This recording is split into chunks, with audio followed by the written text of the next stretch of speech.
Bicycle, bicycle, bicycle. I want to ride my bicycle, bicycle. Eh bien, bienvenue donc pour ce nouvel épisode de Chasse Patate, donc le podcast cycliste au nom le plus pourri de l'univers. En même temps, il n'y en a pas beaucoup des podcasts cyclistes, au moins ça nous met directement au premier de cette catégorie. Aujourd'hui au programme, en vue du Tour de France, les sprinteurs. Voilà, une bon groupe platasse quand même qu'on va devoir se taper. Je ne suis pas tout seul. Pour m'accompagner, alors je suis Théo. Pour m'accompagner, tout d'abord, Alexis. Salut. Et également l'invité omniprésent. Il est toujours là. Voilà, c'est maintenant un titulaire, c'est Cyril. Bonjour. Voilà, le Palois, Pau, capitale du swag, comme tu l'avais bien dit. On s'en souvient tous. Donc voilà, au programme du jour, les sprinters. Donc, on va venir en détail sur tous les fous du guidon, ceux qui aiment bien la vitesse, pour finalement parler des coureurs qui vont se partager seulement. On l'a dit lorsqu'on a analysé le parcours, que 4 voire 5 étapes qui sont favorables à des sprints massifs. Donc voilà, les sprinters qui normalement sont un petit peu les rois du Tour de France, parce que c'est eux qui se partagent le plus d'étapes. Et cette année, c'est pas tellement le cas que ça. Donc voilà, ils sont un petit peu plus en retrait que les années précédentes, mais ça ne nous empêchera pas de parler d'eux en détail, parce que la lutte pour le maillot vert, ça reste quand même un des gros rendez-vous du Tour de France. C'est un petit peu le truc qui est juste derrière le maillot jaune. Donc voilà, on va retrouver donc les Cavendish, les Sagan, etc. Mais avant d'aborder ces coureurs, et avant d'aborder quelques coureurs que ce soit, je vais commencer par mon discours promo de chaque début de podcast. Donc n'hésitez pas à nous suivre sur iTunes, vous tapez Chasse Patate, vous tombez sur nous. Il n'y en a pas 36 qui s'appellent comme ça de toute façon. Voilà. Et oui. Désolé Alexis, on s'appelle comme ça. Tu n'es pas le seul que ça désole, mais c'est comme ça. Démocratie. Également, vous pouvez nous suivre sur YouTube où les podcasts sont plus ou moins à jour. J'avais avoué que c'est Kenan qui s'occupe de cette partie et en ce moment il n'est pas tellement là, donc c'est un peu de retard. Mais bon, dès qu'il sera de retour, ça se remettra à jour parfaitement. Donc vous pourrez également nous suivre de ce côté-là. Pour l'instant, c'est plutôt sur iTunes. Donc voilà, je pense qu'on est prêt avec mes deux chroniqueurs. On est prêt à débattre des as de la vitesse, des as de la dernière ligne droite. Voilà, je peux faire 50 métaphores sur les sprinters. Je suis encore meilleur que Tiradan sur ce point de vue-là. On va pouvoir commencer avec tout d'abord. On va commencer donc par pas forcément les grosses têtes d'affiche. On va les garder pour la fin. Pour la toute fin, on va garder les Français. Juste après, on fera les grosses têtes d'affiche. Mais on va commencer par une catégorie, disons qu'on va appeler ça les seconds couteaux. Voilà. Alors le premier, c'est Sam Bennett, et non pas George Bennett, Alexis. Voilà. Ouais. C'est ça. Donc Sam Bennett, irlandais, qui court à Bora Argon 18. Ça sera un des deux leaders de cette équipe, un petit peu invité surprise du Tour de France, aux côtés du rouleur Barta. Et c'est celui... Techniquement, j'avais lu que le leader c'était Neert. Ouais, aussi, ouais, j'avoue. Mais bon, si on regarde quand même la start list, les deux têtes d'affiche, ça reste Bennett et Barta, c'est ceux qui ont le plus de références au plus haut niveau. Et d'ailleurs, Bennett, cette année, il fait une très bonne saison. Il gagne une étape du Tour du Qatar, et il gagne 2 étapes du Bayern, je vais recommencer, du Bayern Rundfahrt. Voilà. Exactement, c'est ça. Et une course allemande donc qui s'est déroulée durant le mois de mai, donc qui est pas si vieille que ça, donc il prouve qu'il va être sans doute en bonne forme. Et c'est sa première participation au Tour de France. Donc qu'est-ce que vous pensez du jeune Irlandais qui fait partie quand même des gros espoirs du sprint mondial, puisque je crois qu'il a que 24, peut-être qu'il a quelque chose comme ça. Je me lance un petit peu dans l'inconnu là, je sais pas exactement quel âge il a. 24 ans, oui. Voilà, il a 20... ça aussi, oui. Au pifomètre, j'étais dedans, parfait. Et voilà, un jeune espoir du sprint mondial. Qu'est-ce que vous en pensez, Cyril, ton avis sur l'Irlandais? Il a un profil intéressant, il est encore jeune. Mais après, je le vois pas gagner d'étapes, mais pourquoi pas faire plusieurs top 5, ouais. Et peut-être même un podium s'il a des circonstances favorables. Et puis aussi, il a une équipe assez intéressante autour de lui quand même. Bon, je pense que ça va, il va squatter les trains. Je me mouille un peu, mais je pense pas qu'on verra un train Bora Argon 18 affronter les... pas un train, mais il aura des mecs pour le protéger, genre, je pense à Dempster qui est pas un mauvais sprinter non plus. Enfin, peut-être que je dis ça parce que son PCM c'est un monstre, mais ouais, non, il aura quelques coureurs pour le protéger, ouais. Il sera pas livré à lui-même comme Sagan, dont on parlera plus tard. Voilà. Ouais, l'avantage qu'il a, c'est que dans son équipe, il n'y a pas de leader pour le général, parce que voilà. Alexis Tabo a agité Nertz, je le vois mal jouer quelque chose d'autre que les échappées, pourquoi pas une étape. Enfin bon. C'est ton Puis jeu. aussi, en parlant de Bennett, il a quand même battu les... Là, au Bayern Routefort, il avait battu quand même Boigny, Degenkolb. Au Qatar, il a gagné une étape, je crois aussi. Oui, oui, également au Qatar, ouais. C'est les trois victoires cette année, ouais. Pour Bennett. Et au Qatar, il devait y avoir quelques clients aussi autour de lui, genre je regarde, ouais, Guardini, Boigny, Sagan, Blight. Bon, c'est pas les... Non, mais avant que tu cites Blight, c'était plutôt du très très haut, Oui. quoi. Voilà. Ok, et Alexis, donc? Bah, je rejoins beaucoup l'avis de Cyril. C'est vrai que, enfin, tiens aussi, je pense pas qu'il y aura de train à Bora-Argon. Il va squatter les trains. En effet, je le vois mal gagner une étape, faire quelques passettes. Mais je le vois régulièrement dans le top 5, gêner quelques sprinters, être là, penser jouer la gagne presque jusqu'au bout, mais se faire déborder dans les derniers mètres et voilà, finir quatrième, cinquième, mais être vachement régulier en fait. Ouais, mais de toute façon, il est là pour apprendre, hein, c'est son premier tour, il est jeune, c'est quelqu'un qu'on reverra normalement, hein. On croise les doigts, mais vu ce qu'il montre en étant relativement jeune, ouais, je suis un peu d'accord avec vous, voilà, qui se place sur quelques étapes, et puis voilà, je pense qu'on en reparlera les années suivantes, voilà. On peut tout de suite enchaîner avec le deuxième sprinter que l'on va aborder, c'est Davide Cimolai, de la Lamprey. J'ai fait un mix, je l'ai prononcé à l'italienne avec un accent espagnol, c'était très bizarre, mais bon. Donc 2 participations au Tour de France, lui, et on l'a déjà vu briller, hein, faire notamment quelques top 5 d'étapes, peut-être pas l'année dernière, mais l'année d'avant, il me semble, de mémoire. Cette année, c'est 2 victoires, le Trofeo Lagueglia, et une étape de Paris-Nice tout de même. Et tout récemment, sur le Tour de Suisse, il a fait 3ème, j'arrive même plus à me dire, je crois que c'est 3ème de l'étape 7. Donc vous m'excuserez si c'est en fait une 5ème place. Voilà, j'arrive pas à distinguer si c'est un 5.3 qui est marqué sur ma feuille. Toujours est-il qu'il s'est placé sur la 7ème étape du Tour de Suisse. Et comme équipier gênant, c'est un certain Costa qui va vampiriser sans doute les 3 quarts de l'équipe et qui amènera sans doute Simolai à se débrouiller un petit peu seul. Qu'est-ce que t'en penses, Alexis? Bah, de toute façon, ça va être un peu comme la Bora. Je vois mal un train, un train Lamprey se faire pour lui parmi les cadors.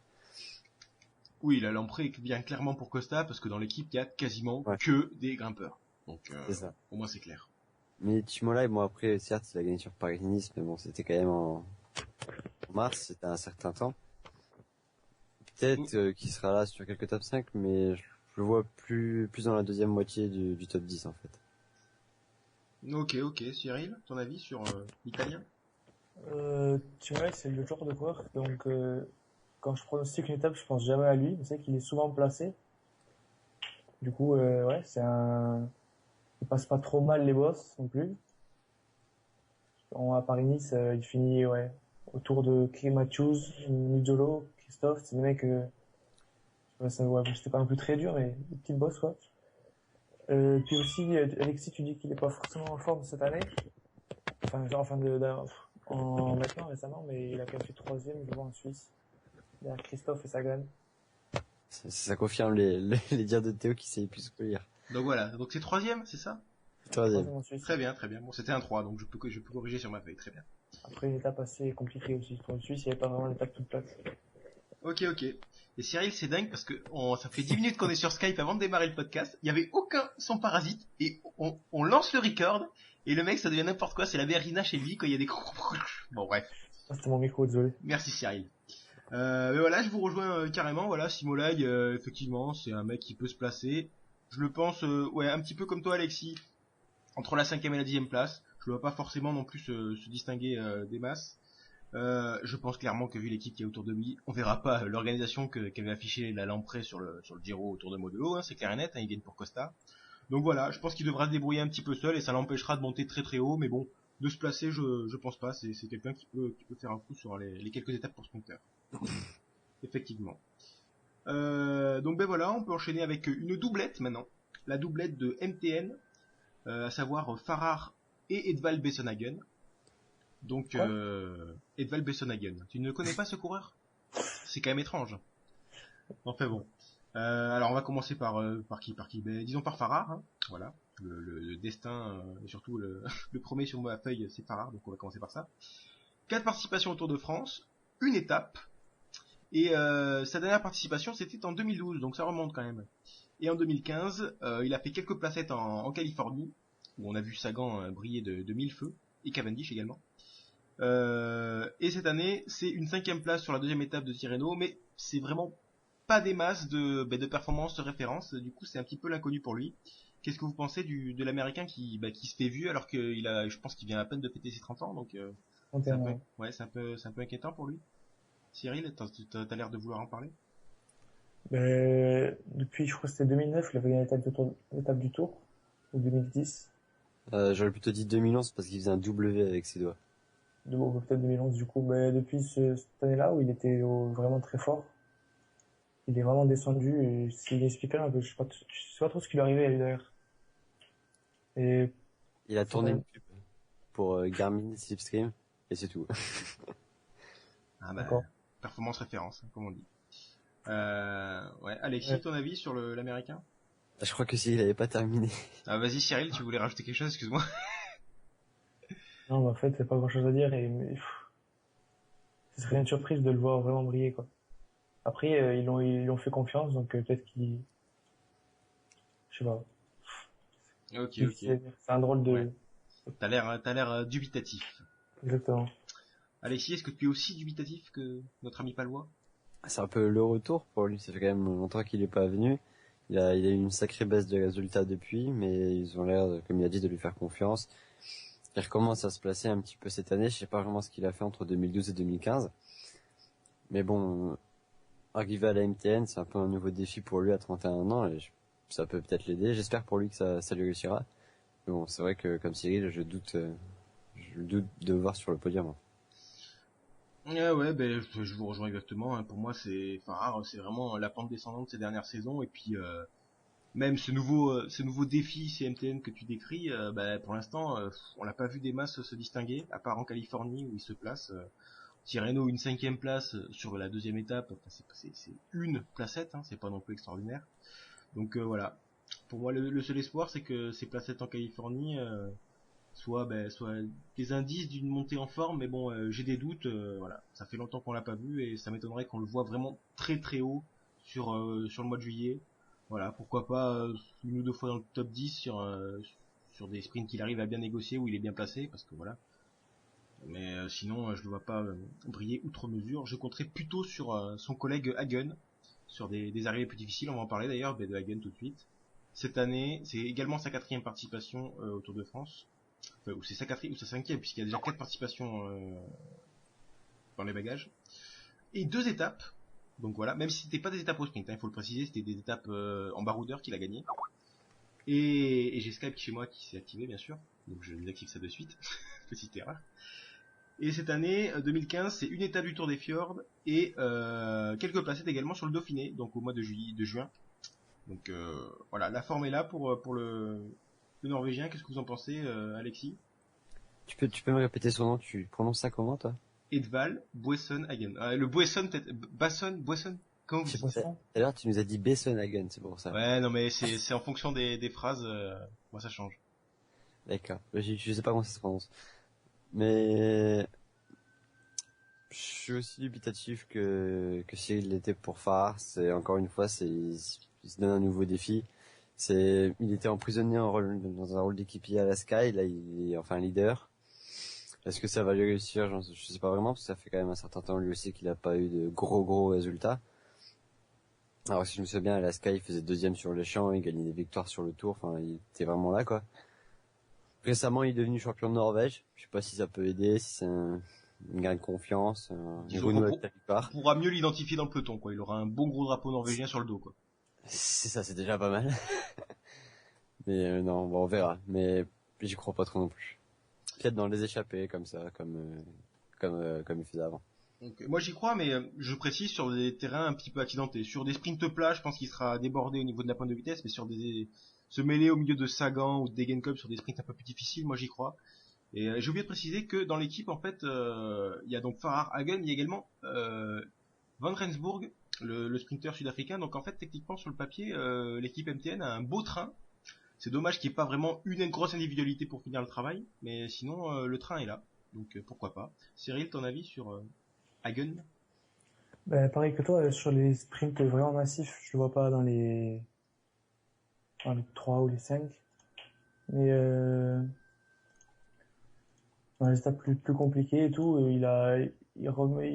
cette année, on voit qu'il revient un peu plus en forme en forme. Maintenant qu'il est leader, quoi, alors il fait plus de choses que quand il était chez Sky.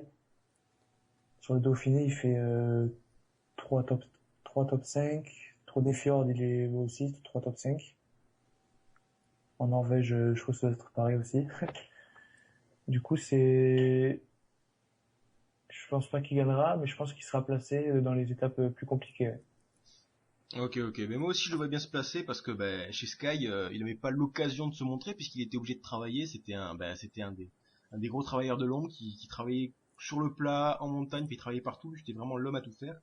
Et là, chez MTN, en tant que leader, normalement, hein, enfin, il va pouvoir vraiment jouer sa carte. Et c'est pour ça que je pense on le verra se placer relativement souvent. Et je le vois bien même sur des étapes comme au Havre avec des arrivées un peu compliquées, je le vois bien terminer, jouer le podium, peut-être pas gagner face à des Sagan ou des Degenkolb qui sont vraiment des experts de ce genre d'arrivée difficile, mais vraiment être pas loin derrière eux. Voilà. Des choses à rajouter? Petit avis perso. Vas-y. En tout cas, Bosson-Hagen, c'est un coureur que j'apprécie vraiment et j'aimerais vraiment qu'il arrive à renouer avec la victoire, qu'il en claque une sur le tour. Même si je crois encore une fois pas beaucoup. En fait, je crois pas beaucoup aux coureurs que j'aime bien, c'est impressionnant depuis le début. Mais franchement, j'aimerais bien qu'il en claque une. Voilà. Ah, Alexis, amoureux des losers. Très très bien. C'est ça. Dernier nom de la liste des seconds couteaux.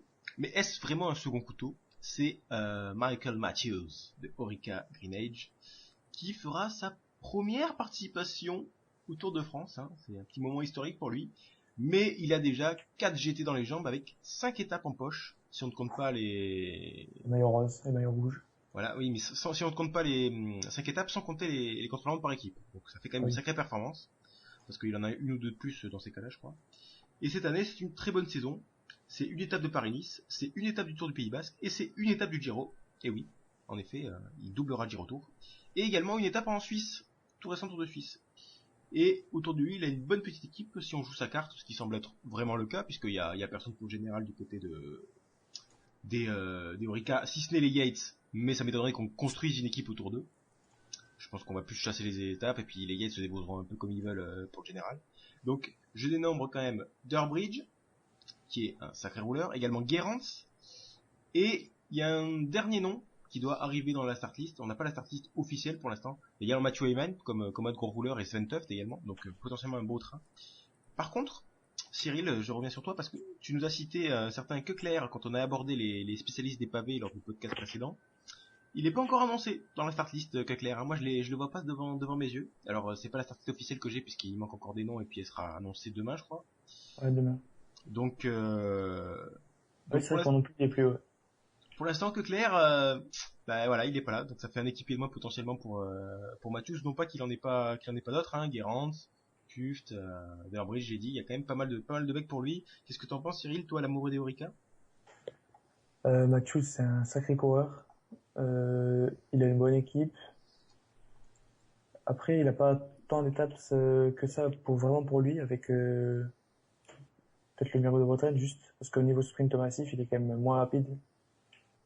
Il a tendance à aller moins vite qu'à une certaine époque. Oui, c'est pas un sprinter c'est pas un mec qui brille sur les sprints plats, à proprement parler. Enfin, il peut briller, il se place, mais là où il est très fort, c'est sur les sprints compliqués et les arrivées un peu difficiles, ouais. Quand il y a déjà eu pas mal d'essorage, quoi.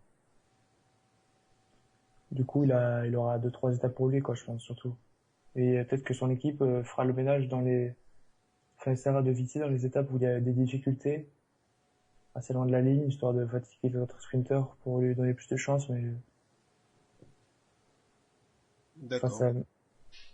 Je pense qu'au sprint pur, il est au niveau d'un Sagan, mais ça reste derrière des Kittel, Kittel est pas là, que Greipel, Christophe, Cavendish, peut-être même de Degenkolb. Ok. Alexis, ton avis sur l'Australien? Il me semble que si je dis pas de conneries, déjà une dernière qui était censée participer, mais une très grosse chute l'en avait empêché. Oui, c'est ça, ouais. Il était tourné en s'échauffant, genre 4-5 jours avant. Et Ça- déjà l'année dernière, je le pensais prêt à gagner. Alors cette année, Sacré échauffement, si tu t'échauffes 4 jours avant le départ. Non, mais c'était, non mais ouais, c'était une sacrée chute. Il avait des bandages partout. C'était impressionnant. Mais déjà l'année dernière, je disais, je le voyais déjà gagner une étape. Alors cette année, avec ses progrès, c'est sûr qu'il va en avoir une. Le seul problème, le seul doute que j'ai aimé, c'est quand on a vu ses performances sur l'Amstel, le seul à suivre Gilbert, et qu'on sait que Gerrans à l'époque était pas très très bien, il revenait de blessure, et que là il est en forme. Je sais pas vraiment pour lequel ils vont jouer sur les étapes difficiles. En tout cas, c'est clair que sur les étapes bien plates, ce sera pour Matthews, même si là il sera un peu limite, comme il a dit Cyril, il sera au niveau d'un Sagan. Mais faut voir dans les étapes accidentées si ce sera pour Gerrans ou pour Matthews. ça Et dépend des c'est étapes, en fait. ça peut être un problème pour lui, je pense. Par exemple, au mur de vie, je pense qu'ils vont plutôt jouer, enfin, Guérin, bien sûr. Même si c'est presque trop dur pour lui, mais, mur de Bretagne, je pense que Matthews, il le passerait très mieux que Guérin. Après, c'est, je sais Faut pas. voir. Après, ça dépend aussi de la forme du jour, tout ça. Mais bon, je pense que Gerrans va lui être un soutien sur certaines étapes, mais sur d'autres, ça va être un problème pour lui quand même. Ouais, oui, ça va dépendre aussi du scénario de course, si ça vise vraiment et s'il est en difficulté ou pas, hein. Parce que pour moi, en fait, c'est l'équation elle est simple chez Orica, c'est si Matthews y tient, on joue sa carte, quoi qu'il se passe. S'il se fait lâcher, ben ça passe, on passe le leadership à Gerrans, hein. Parce que pour moi, Matthews, on passe à Gerrans en sprint pur, en vitesse pure. Il y a pas photo, c'est lui qui gagne. Après, Gerrans passe mieux les bosses parce que c'est un puncher avant tout, quoi. Et par contre, je vois que vous comparez Matthews à Sagan en sprint plat, comme si c'était un défaut. Excusez-moi, mais avoir la pointe de vitesse de Sagan en sprint plat, ça reste quand même de très très bon, quoi. Ah, ouais, c'est pour, C'est pas ça le souci. Ça rivalise peut-être pas avec le top niveau, c'est-à-dire Voilà, c'est Cavendish ça. C'est et ça. Christophe. Bon, Kittel, quand il est là, il sera pas là. Mais bon, voilà, mais ça reste quand même très très bon, ouais, effectivement. mais c'est pour étalonner un peu. Pour Voilà. le dire, Ben, moi, je vois à peu près comme vous, je le vois bien briller sur cette étape un peu difficile, mais je le vois pas gagner. Parce que tout simplement, déjà, il a le Giro dans les pattes, premièrement. il a abandonné. Mais oui, mais même, bref, il a déjà fait le Giro derrière. Mais bon, c'est même pas ça mon argument principal, c'est que sur le Giro où il a brillé, il s'est montré, et c'est là il va avoir à affronter tous les spécialistes de ce genre d'arrivée. Sur les autres grands tours auxquels il a participé, Vuelta ou Giro, il en avait des fois un, voire aucun face à lui. Or là, il va se retrouver face à Sagan, face à Degenkolb, face à Christophe quand ça monte pas trop non plus, mais quand c'est pas vraiment red, mais Christophe est là dans ce genre d'étape également. Donc là, il se retrouve vraiment face aux spécialistes de ce genre d'arrivée. Donc pour moi, ça va être dur quand même pour lui de gagner face à ces gars-là, même s'il est très fort. L'avantage qu'il a, c'est qu'il est très jeune, donc il peut les dépasser dans les années à venir, mais je le vois pas encore meilleur qu'eux. Donc voilà, pour moi, je le vois pas gagner. Je le vois se placer, il n'y a pas de souci sur ce point-là. De ce point de vue-là, il y a des étapes vraiment, comme on l'a dit sur le parcours, il y a quand même pas mal d'étapes pour, entre guillemets, puncher ou puncher sprinter. Un truc comme le Havre ou le mur de Bretagne, comme tu dis, c'est vraiment taillé pour ce genre de coureur comme Matthews. Mais sinon, je vois encore des mecs meilleurs que lui dans ce domaine. Et le problème qu'il a, c'est que ils sont présents sur le Tour de France et ils sont eux aussi à fond sur cette course, quoi. Peut-être même plus que lui parce que lui visait le Giro également. Pas faux. Ok, bon on va pouvoir passer à la catégorie reine là, à l'élite, à la crème de la crème. Voilà, cherry on the top, comme on dit au-delà de la Manche. Je sais même pas si on dit ça, mais bon, bref. C'est tout simplement les meilleurs sprinteurs du monde. C'est Cavendish, c'est Sagan, c'est Christophe, etc. Et on commence par qui? Par une équipe qui va nous lancer dans un petit débat, à mon avis, c'est l'équipe Giant. C'est Degenkolb qui va se retrouver seul leader de son équipe sur les sprints, puisque Monsieur Kittel a annoncé il y a peu qu'il ne participait pas au Tour de France. Voilà, que c'était attendu, et puis de toute façon s'il participait, il y avait des chances qu'il soit un petit peu, voire même carrément hors de forme, hein, puisque depuis le début de l'année, suite à un virus, il court plus tout simplement. Donc voilà, on va se concentrer sur Degenkolb, qui sera donc le leader de la Giant. Enfin, j'ai envie de dire, parce qu'à part sur la Vuelta, on le voyait rarement sur un grand tour en tant que sprinter numéro 1, parce qu'il y avait toujours Kittel qui le barrait. Donc 2 participations au Tour de France, 0 victoire, bah oui, parce que évidemment quand on est au service de Kittel, c'est difficile d'aller jouer la gagne. 9 étapes de la Vuelta par contre, donc preuve que sur cette course-là, il a réussi à faire sa place. Et en 2015, c'est 5 victoires, c'est une étape du Tour de Dubaï, c'est 2 classiques monstrueuses, c'est Milan-San Remo, c'est Paris-Roubaix, hein, déjà ça nous passe un homme, hein, c'est devenu un classic man énorme, Degenkolb. Et c'est 2 étapes du Bayern Rundfahrt. Eh oui, comme Bennett, lui aussi a brillé sur cette course au mois de mai. Et il vient de faire tout récemment 4e de la 4e étape du Tour de Suisse. Donc qu'est-ce que vous pensez de Degenkolb, le colosse allemand bis de l'équipe Giant? Alexis, ton avis sur la question? Pour moi, c'est vrai qu'il était bridé par Kittel, et au vu de ses résultats sur la Volta, quand il est leader, il se débrouille excellemment bien. Donc, je vois bien claquer quelques étapes, notamment celle des pavés. Elle lui convient parfaitement, pardon. Plus de ça, mis à part Barguil, il a pas vraiment de leader. Oui, et puis même Barguil s'est annoncé, c'est qu'il devra se débrouiller à peu près seul en montagne. Il aura un statut protégé, mais ça m'étonnerait qu'il y ait vraiment l'équipe qui soit autour de lui. C'est-à-dire que, voilà, c'est un peu l'électron libre, mais sinon on s'oriente sur les sprints, c'est un peu c'est la philosophie de Giant depuis leur création, hein, c'est les sprinters. C'est ça. Donc, qui dit pas de leader à atteindre sur les pavés, il peut vraiment se donner à fond, et pour moi, cette étape, elle lui est vouée, vraiment. Donc, pour moi, celle-là, il va la remporter. C'est l'un des gros favoris au maillot vert. Pour moi, il finira deuxième à peu de choses près. Il sera vraiment pas loin parce qu'il va remporter, allez, j'annonce 2 ou 3 étapes. Ouh.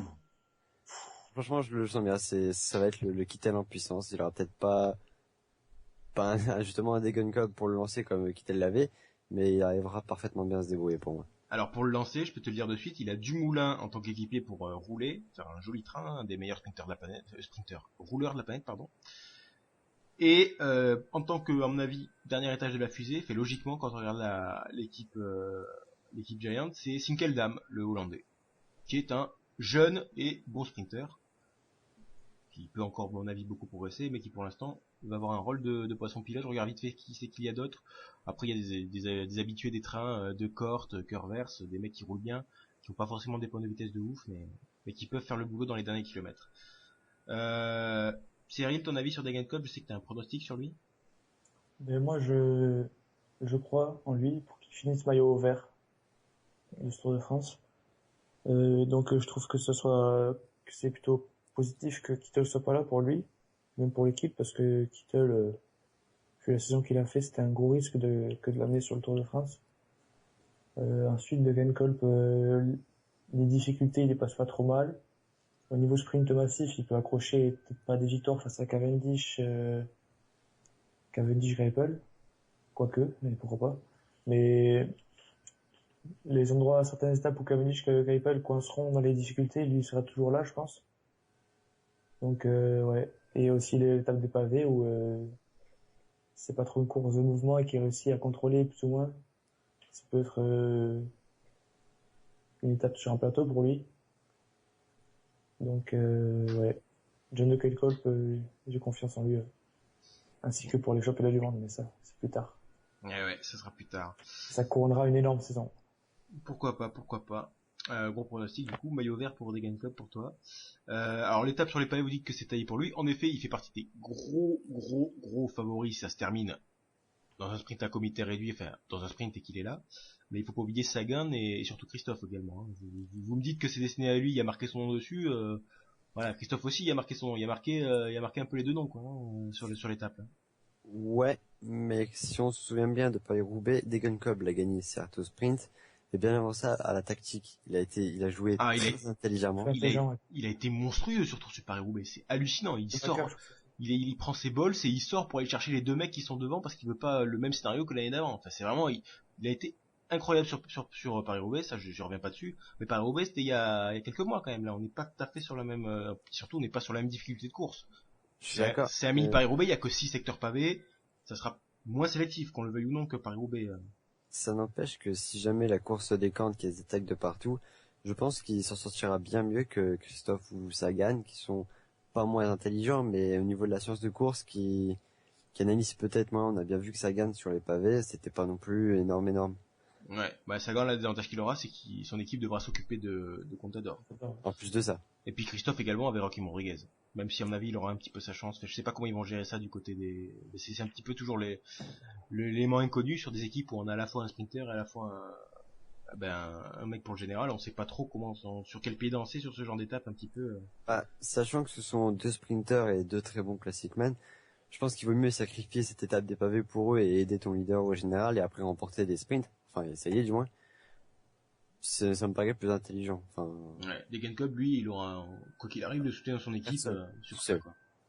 Degenkolb, justement, non. Il aura toute son équipe à ses côtés sur cette étape-là. oui. Alors, quand j'ai dit tout seul, c'est qu'il a personne à attendre. Enfin, c'est vraiment. Oui, voilà, oui, il aura personne à attendre. Voilà, il aura vraiment. Ouais, donc pourquoi pas. Et puis sur les sprints, comme vous dites, effectivement, je le vois un petit peu moins rapide qu'effectivement que l'élite, que Cavendish, que Kittel quand il est en forme, que Christophe aussi, pourquoi pas. Je le mets presque au même niveau de Greipel que je sens sur la pente descendante ces dernières saisons, même s'il reste très fort. Mais effectivement, Degenkolb, il peut se placer sur les sprints tout plats, et puis effectivement sur les sprints un petit peu difficiles. Voilà, pour moi, c'est l'expert dans ce jeu, dans ce domaine, avec Christophe. Voilà, c'est les deux mecs qui vraiment qui passent pas mal les difficultés. Degenkolb peut-être mieux, mais voilà. Donc moi, je le vois remporter une étape, au moins une étape, parce qu'à mon avis, il sera barré par d'autres coureurs un petit peu meilleurs que lui sur d'autres étapes, mais je le vois au moins remporter une étape sur ce Tour de France.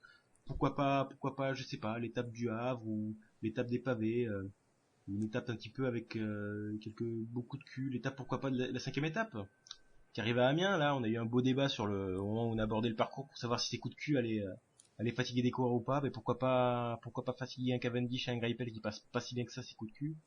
Et C'était sur quelle course où Degenkolb s'était arraché sur une montée pour aller chercher la deuxième place et la victoire finale ou je sais plus quoi. je n'en ai aucune idée. C'est bien de lancer des trucs comme ça où tu sais pas les trucs en fait. Merci. Aucune Mais idée. ça terminait sur une arrivée en pente, une sorte de coup de cul un peu comme il va y avoir à Amiens. Et il s'était clairement arraché, il avait surpris tout le monde, il finit deuxième je crois de l'étape et il avait remporté le général grâce à ça. Donc vraiment là je te suis sur l'étape d'Amiens. Je sais pas, je crois pas te dire, mais je me rappelle aussi. Ah Non. voilà, je suis pas tout seul. Donc voilà, bon, je pense qu'on voilà. Donc Cyril, tu dis que tu mets maillot vert, mais t'as pas dit que tu vas gagner des étapes en fait. Logiquement oui. Bah ouais, parce que vu qu'il en faut, quoi. Ben, celle de Le Havre. Ok. Vu que ça rapporte, avec le nouveau système de comptage de points, là. Je savais qu'il allait le placer celui-là. Ouais. La victoire, elle est à 50 points, alors que c'est quand même une étape assez plus compliquée que les autres étapes toutes plates. Du coup, là, s'il gagne celle-là, il fera un bon petit pas en avant pour le maillot vert, justement. Donc voilà, pour résumer en fait le nouveau barème avantage les victoires d'étape parce qu'avant c'était 45 points pour le premier et 35 pour le second il me semble. Et maintenant c'est 50 points pour le premier et seulement 30 pour le second. Donc il y a vraiment un gouffre plus important entre la première et la deuxième place. Du coup, il faudra plus gagner, enfin il faudra aussi jouer placé, mais gagner, la récompense sera plus importante pour ceux qui gagnent les étapes par rapport à ceux qui se placent. C'est Sagan qui va gueuler un peu, mais bon, on en reparlera lorsqu'on va l'aborder Sagan. Parce que juste avant, alors on est tous d'accord sur Degenkolb, un mec à suivre qui gagnera sans doute une étape. Et on va pouvoir enchaîner donc parce qu'avant d'aborder Sagan, on va aborder Monsieur André Greipel. Et oui, le coureur de la Lotto, qui cette année aura une équipe complètement dévouée à sa cause, pas de Van den Broek sur le Tour de France. Donc au moins il est soulagé de ce poids, il aura vraiment toute l'équipe autour de lui, on mise vraiment sur lui. 4 participations au Tour de France, 6 étapes en poche. En 2014, il en avait remporté une. En 2015, c'est 9 victoires, hein, quand même une bonne saison, c'est même une très bonne saison de sa part. C'est une étape au Tour de l'Algarve, c'est une étape au Paris-Nice, c'est une étape au Tour de Turquie, c'est une étape au Giro, où on doit l'avouer, il a un petit peu déçu, même si on l'avait annoncé qu'il allait sans doute pas briller outre mesure sur le Giro. Mais bon, il s'attendait certainement à gagner un peu plus d'une, il en a gagné qu'une. 2 étapes du Tour du Luxembourg, 2 étapes du Ster ZLM Tour, Tower, là, je sais plus, le truc en Hollande, là, au mois de juin, hein. Et également le général de cette course. Donc voilà, 9 victoires, même si on doit bien l'avouer que sur les 9 victoires, il y en a quand même pas mal qui sont sur des courses moins huppées que les courses World Tour. Et donc, Par exemple, vas-y, le Luxembourg, étape 3, il gagne devant Lars van der Haar. Voilà. Mais de toute façon, Greipel, c'est l'expert d'un nombre de victoires hallucinant à la fin de chaque saison, mais quand tu regardes devant qui il a gagné, tu te rends compte que l'expert, c'est Théo Boss. Avec 8 étapes sur le Tour de Hainan. Non, mais lui, il a fait sur le Tour de la Hainan. Moi, je te parle de globalement dans la carrière. Greipel, même quand il était chez ASTC, il gagnait énormément d'étapes tous les ans, mais comme il était second leader chez ASTC, il jouait des courses de peu moins d'envergure, du coup, il a encore remporté beaucoup d'étapes face à une concurrence moindre. Et même quand il est... Vuelta, c'était pas de moins grande envergure, quand même. Oui, mais non, mais oui. Je te dis, il gagnait quand même beaucoup d'étapes sur les Tours de Turquie, ce genre de trucs comme ça. Pendant longtemps, il a gagné, voilà. Mais quand il est passé sur l'auto, il s'est révélé comme étant un grand sprinter, un gagnant face aux meilleurs du monde, mais toujours avec un certain pactole d'étapes qui venait quand même de courses un petit peu moindres. Et cette année, il déroge pas à la règle avec quand même Algarve, Turquie, Luxembourg 2 fois et Sterze-LM 2 fois plus le général. Donc ça fait quand même, sur ces 9 victoires, il y a que Paris-Nice et Giro où tu peux te dire que c'est quand même les meilleures courses du monde. Mais bon, ne revenons pas à ça. Il a quand même, dans ses bagages, 6 victoires d'étape sur le Tour de France, donc c'est pas n'importe qui Greipel. Et cette année, il aura une équipe totalement dévouée à sa cause avec Greg Anderson, Jens de Buschir et Marcel Seberg. C'est l'équipe des grosses pistes cette année, la Lotto. Cyril, ton avis sur la Lotto? Je sais que tu les as, tu leur avais donné un surnom, je me rappelle plus ce que c'était, tu m'avais dit ça une fois, l'équipe, je sais plus comment tu disais. Je me rappelle plus ce que j'ai dit non plus, parce que j'en ai tellement des conneries, mais Je sais pas, c'était l'équipe Bûcheron, un truc comme ça, c'était rien. oui, c'est ça, c'est ça. Parce que ouais, quand j'ai vu l'équipe sortir, c'est monstrueux, tu vois. Le tour de cuisse moyenne d'équipe doit être assez élevé. C'est ça, ouais.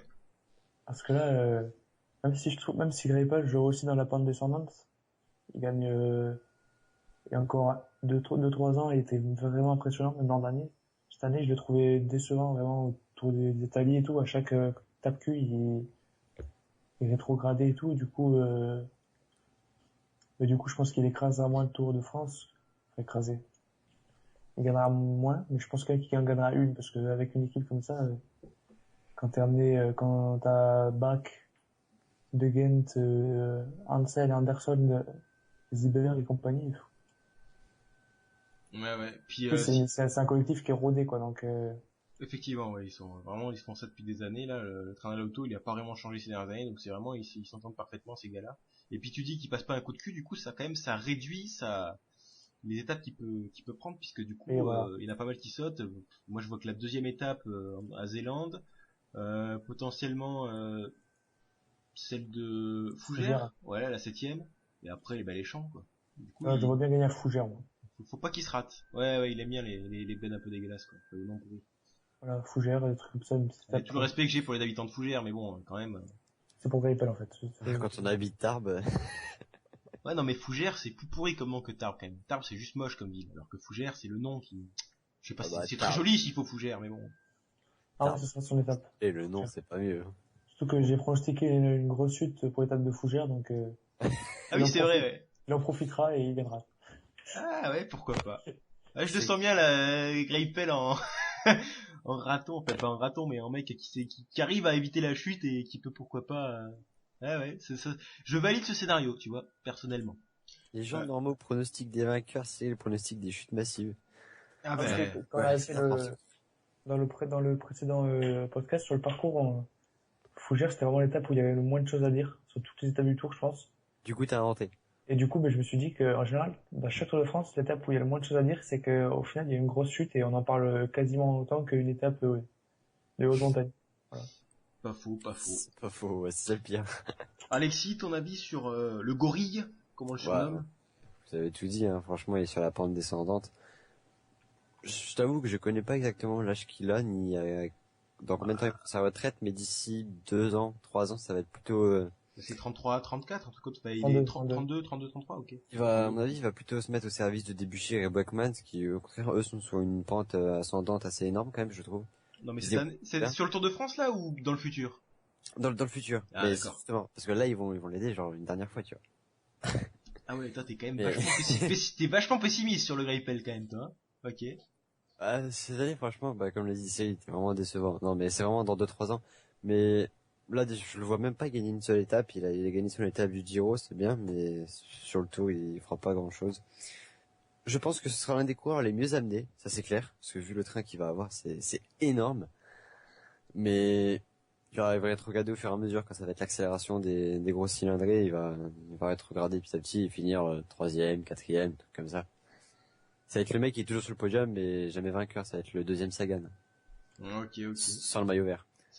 Ok, bah, alors moi je dis quand même qu'il est sur la pente descendante, mais moi je constate quand même qu'il a toujours un très bon niveau et que la pente descendante elle se fait petit à petit. Il a pas une régression vachement brusque, hein, c'est d'année en année on sent qu'il a moins de puissance pure, qui était un petit peu le fait qu'il dominait les sprints il y a pas si longtemps que ça.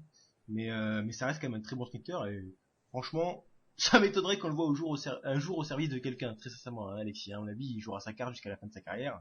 Parce que même si il régresse. Dans 2-3 ans, il aura encore le niveau pour gagner des courses. Peut-être pas sur le Tour de Pas sur le France, tour, en tout cas. mais sur le Giro, pourquoi pas une étape par-ci par-là. Ben voilà.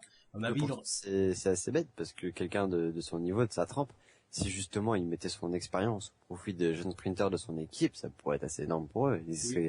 après il y a l'ego. Je suis pas sûr que quand t'as autant de palmarès que Greipel, tu te mets facilement au service de quelqu'un. Enfin, après, Je ne connais pas le personnage, mais à première vue, ça a pas l'air d'être le mec qui a un sacré ego, qui est là, qui se vante d'avoir gagné des étapes sur le tour et qui va... non, mais c'est même pas une question d'être vantard ou pas. C'est une question, t'as passé ta vie dans l'ombre. Il a passé quand même toute la première partie de sa carrière dans l'ombre d'un Cavendish, donc. Petaki a bien fait... Non mais Petakis, ne comparons pas. Petakis était en fin de carrière, il revenait d'une retraite, ça n'a rien de comparable. Greipel, il a passé la moitié de sa carrière dans l'ombre de Cavendish. Il a enfin signé chez Lotto, où il a réussi à avoir le statut de leader numéro 1 au sprint, et il s'est épanoui dans ce statut-là parce que il a réussi à faire de très belles choses. Et à mon avis, même si je le vois sur la période descendante, je pense qu'il fera encore de très belles choses pendant 1 ou 2 saisons, et je le vois en aucun cas se mettre au service de quelqu'un. Même si, Vas-y. même si sur ce Tour de France là, pour donner mon pronostic, moi je le vois pas gagner une étape. Je le vois, comme tu dis Alexis, effectivement, se placer très souvent, passer à côté de la victoire avec un très beau train pour lui, mais jamais la réussir à la gagner. Sauf si, comme le dit Cyril, il y a un scénario un peu alambiqué sur une fin d'étape où je le vois bien, sortir un petit peu de la fumée là, hop, et hop, aller remporter son étape suite à une petite chute ou un petit malentendu. Effectivement, pourquoi pas, mais sinon pour moi Cavendish est meilleur, pour moi Christophe est meilleur, voire Degenkolb sur un sprint plat. Et comme tu l'as dit Cyril, il passe pas très bien les bosses, donc voilà, je le vois se faire dominer sur les étapes qui sont faites pour lui par Cavendish, par Christophe et par Degenkolb, donc je ne le vois pas gagner cette année une étape sur le Tour de France. Mais je le vois placer, effectivement. Et vas-y, Alexis, je te laisse la parole, te défendre sur ton opinion sur Greipel. Ah mais non, mais c'est juste pour revenir à ce que tu disais. Tu disais qu'ils allaient encore faire de grandes choses pendant une saison ou deux, mais ça rejoint ce que je te dis, puisque j'avais dit que dans 2 ans, 3 ans, c'est là qu'ils devraient se mettre au service d'un autre sprinter, parce que c'est là qu'ils seraient vraiment au bas de la pente descendante, qui galérerait un peu à chercher les victoires sur les grands tours. Alors qu'au contraire, Debuchy et Buckmans, pour ne citer que la Lotto, et voir peut-être le futur transfert, j'en sais rien du tout, eux, au contraire, ils sont vraiment sur une sacrée pente ascendante, ils commencent à gagner de plus en plus, et... Debuchy notamment, Debuchy, plus que Botman, qui est un peu qui pas qui plafonne, mais disons que Debuchy c'est vraiment la révélation de l'année dernière. Donc. Ouais, oui, c'est vrai, plus Debuchy, mais d'ici 2 ou 3 ans, ça se peut que les deux deviennent d'excellents sprinters. Très sincèrement, j'ai du mal à le voir se mettre au service de quelqu'un. Et puis surtout, comme tu l'as abordé, les transferts, pas sûr qu'il y ait Botmans et Debuchy qui soient dans la même équipe que lui dans 2 ou 3 ans. Debuchy, je vois bien se faire vampiriser par une bonne petite équipe en tant que sprinter numéro 1 d'ici peu. Voilà. Ouais, c'est pas faux. Enfin, c'est pas le sujet, mais... Ok. Bon, on a fait le tour sur le gorille, je pense. On peut passer à l'ogre de cette saison. C'est un Norvégien. Il s'appelle Alexander Kristoff, il est de la Katusha. Et cette année, tenez-vous bien, il a 19 victoires en poche. Rien que ça. Alors sur le Tour de France, c'est 2 participations et 2 étapes. En 2014, il les a gagné les 2 étapes. Donc il ressort quand même d'un très bon tour l'année dernière. Et cette année, alors attention, voilà, je vais être long sur le palmarès parce qu'il y a beaucoup de choses à dire. Alors il fait 3 étapes au Tour de Qatar, 1 étape au Tour de Mans, 1 étape au Paris-Nice, 2e de Milan-San Remo, 3 étapes aux 3 jours de la panne avec le général en poche. Il gagne le Tour des Flandres, il gagne le Grand Prix de l'Escaut, il gagne 3 étapes au Tour de Norvège, il gagne 3 étapes au Tour des Fjords, il est premier du canton d'Argovie, grosse course suisse, et il gagne 1 étape au Tour de Suisse, donc tout récemment. Et autour de lui, dans son équipe, il aura Guarneri, Haller et Paolini comme principaux lanceurs à mon avis, mais il aura également un certain Joaquim Rodriguez, donc qui l'empêchera d'avoir toute l'équipe à son service. Mais bon, quand on regarde le palmarès de cette année, Christophe, il fait très très très très peur. Qu'est-ce que vous en pensez, Alexis? Il va avoir le syndrome Porte.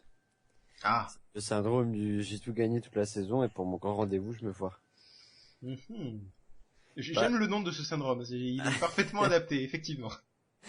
Non, mais sérieusement, je t'avoue que j'ai pas vraiment évalué sa saison. Je sais pas s'il a fait une coupure avant le tour, à quel moment il l'a faite, s'il l'a faite pendant longtemps, je sais rien du tout. Disons que la coupure qu'il a faite, si je regarde, juste en regardant le palmarès, c'est après le Grand Prix de l'Escaut, qui est début avril, juste avant les Ardennaises, et après il revient sur son tour national au Tour de Norvège, donc au mois de mai. Donc la coupure n'est pas non plus énorme, c'est avril-mai, il a dû faire quelques semaines de coupure, mais pas des masses non plus.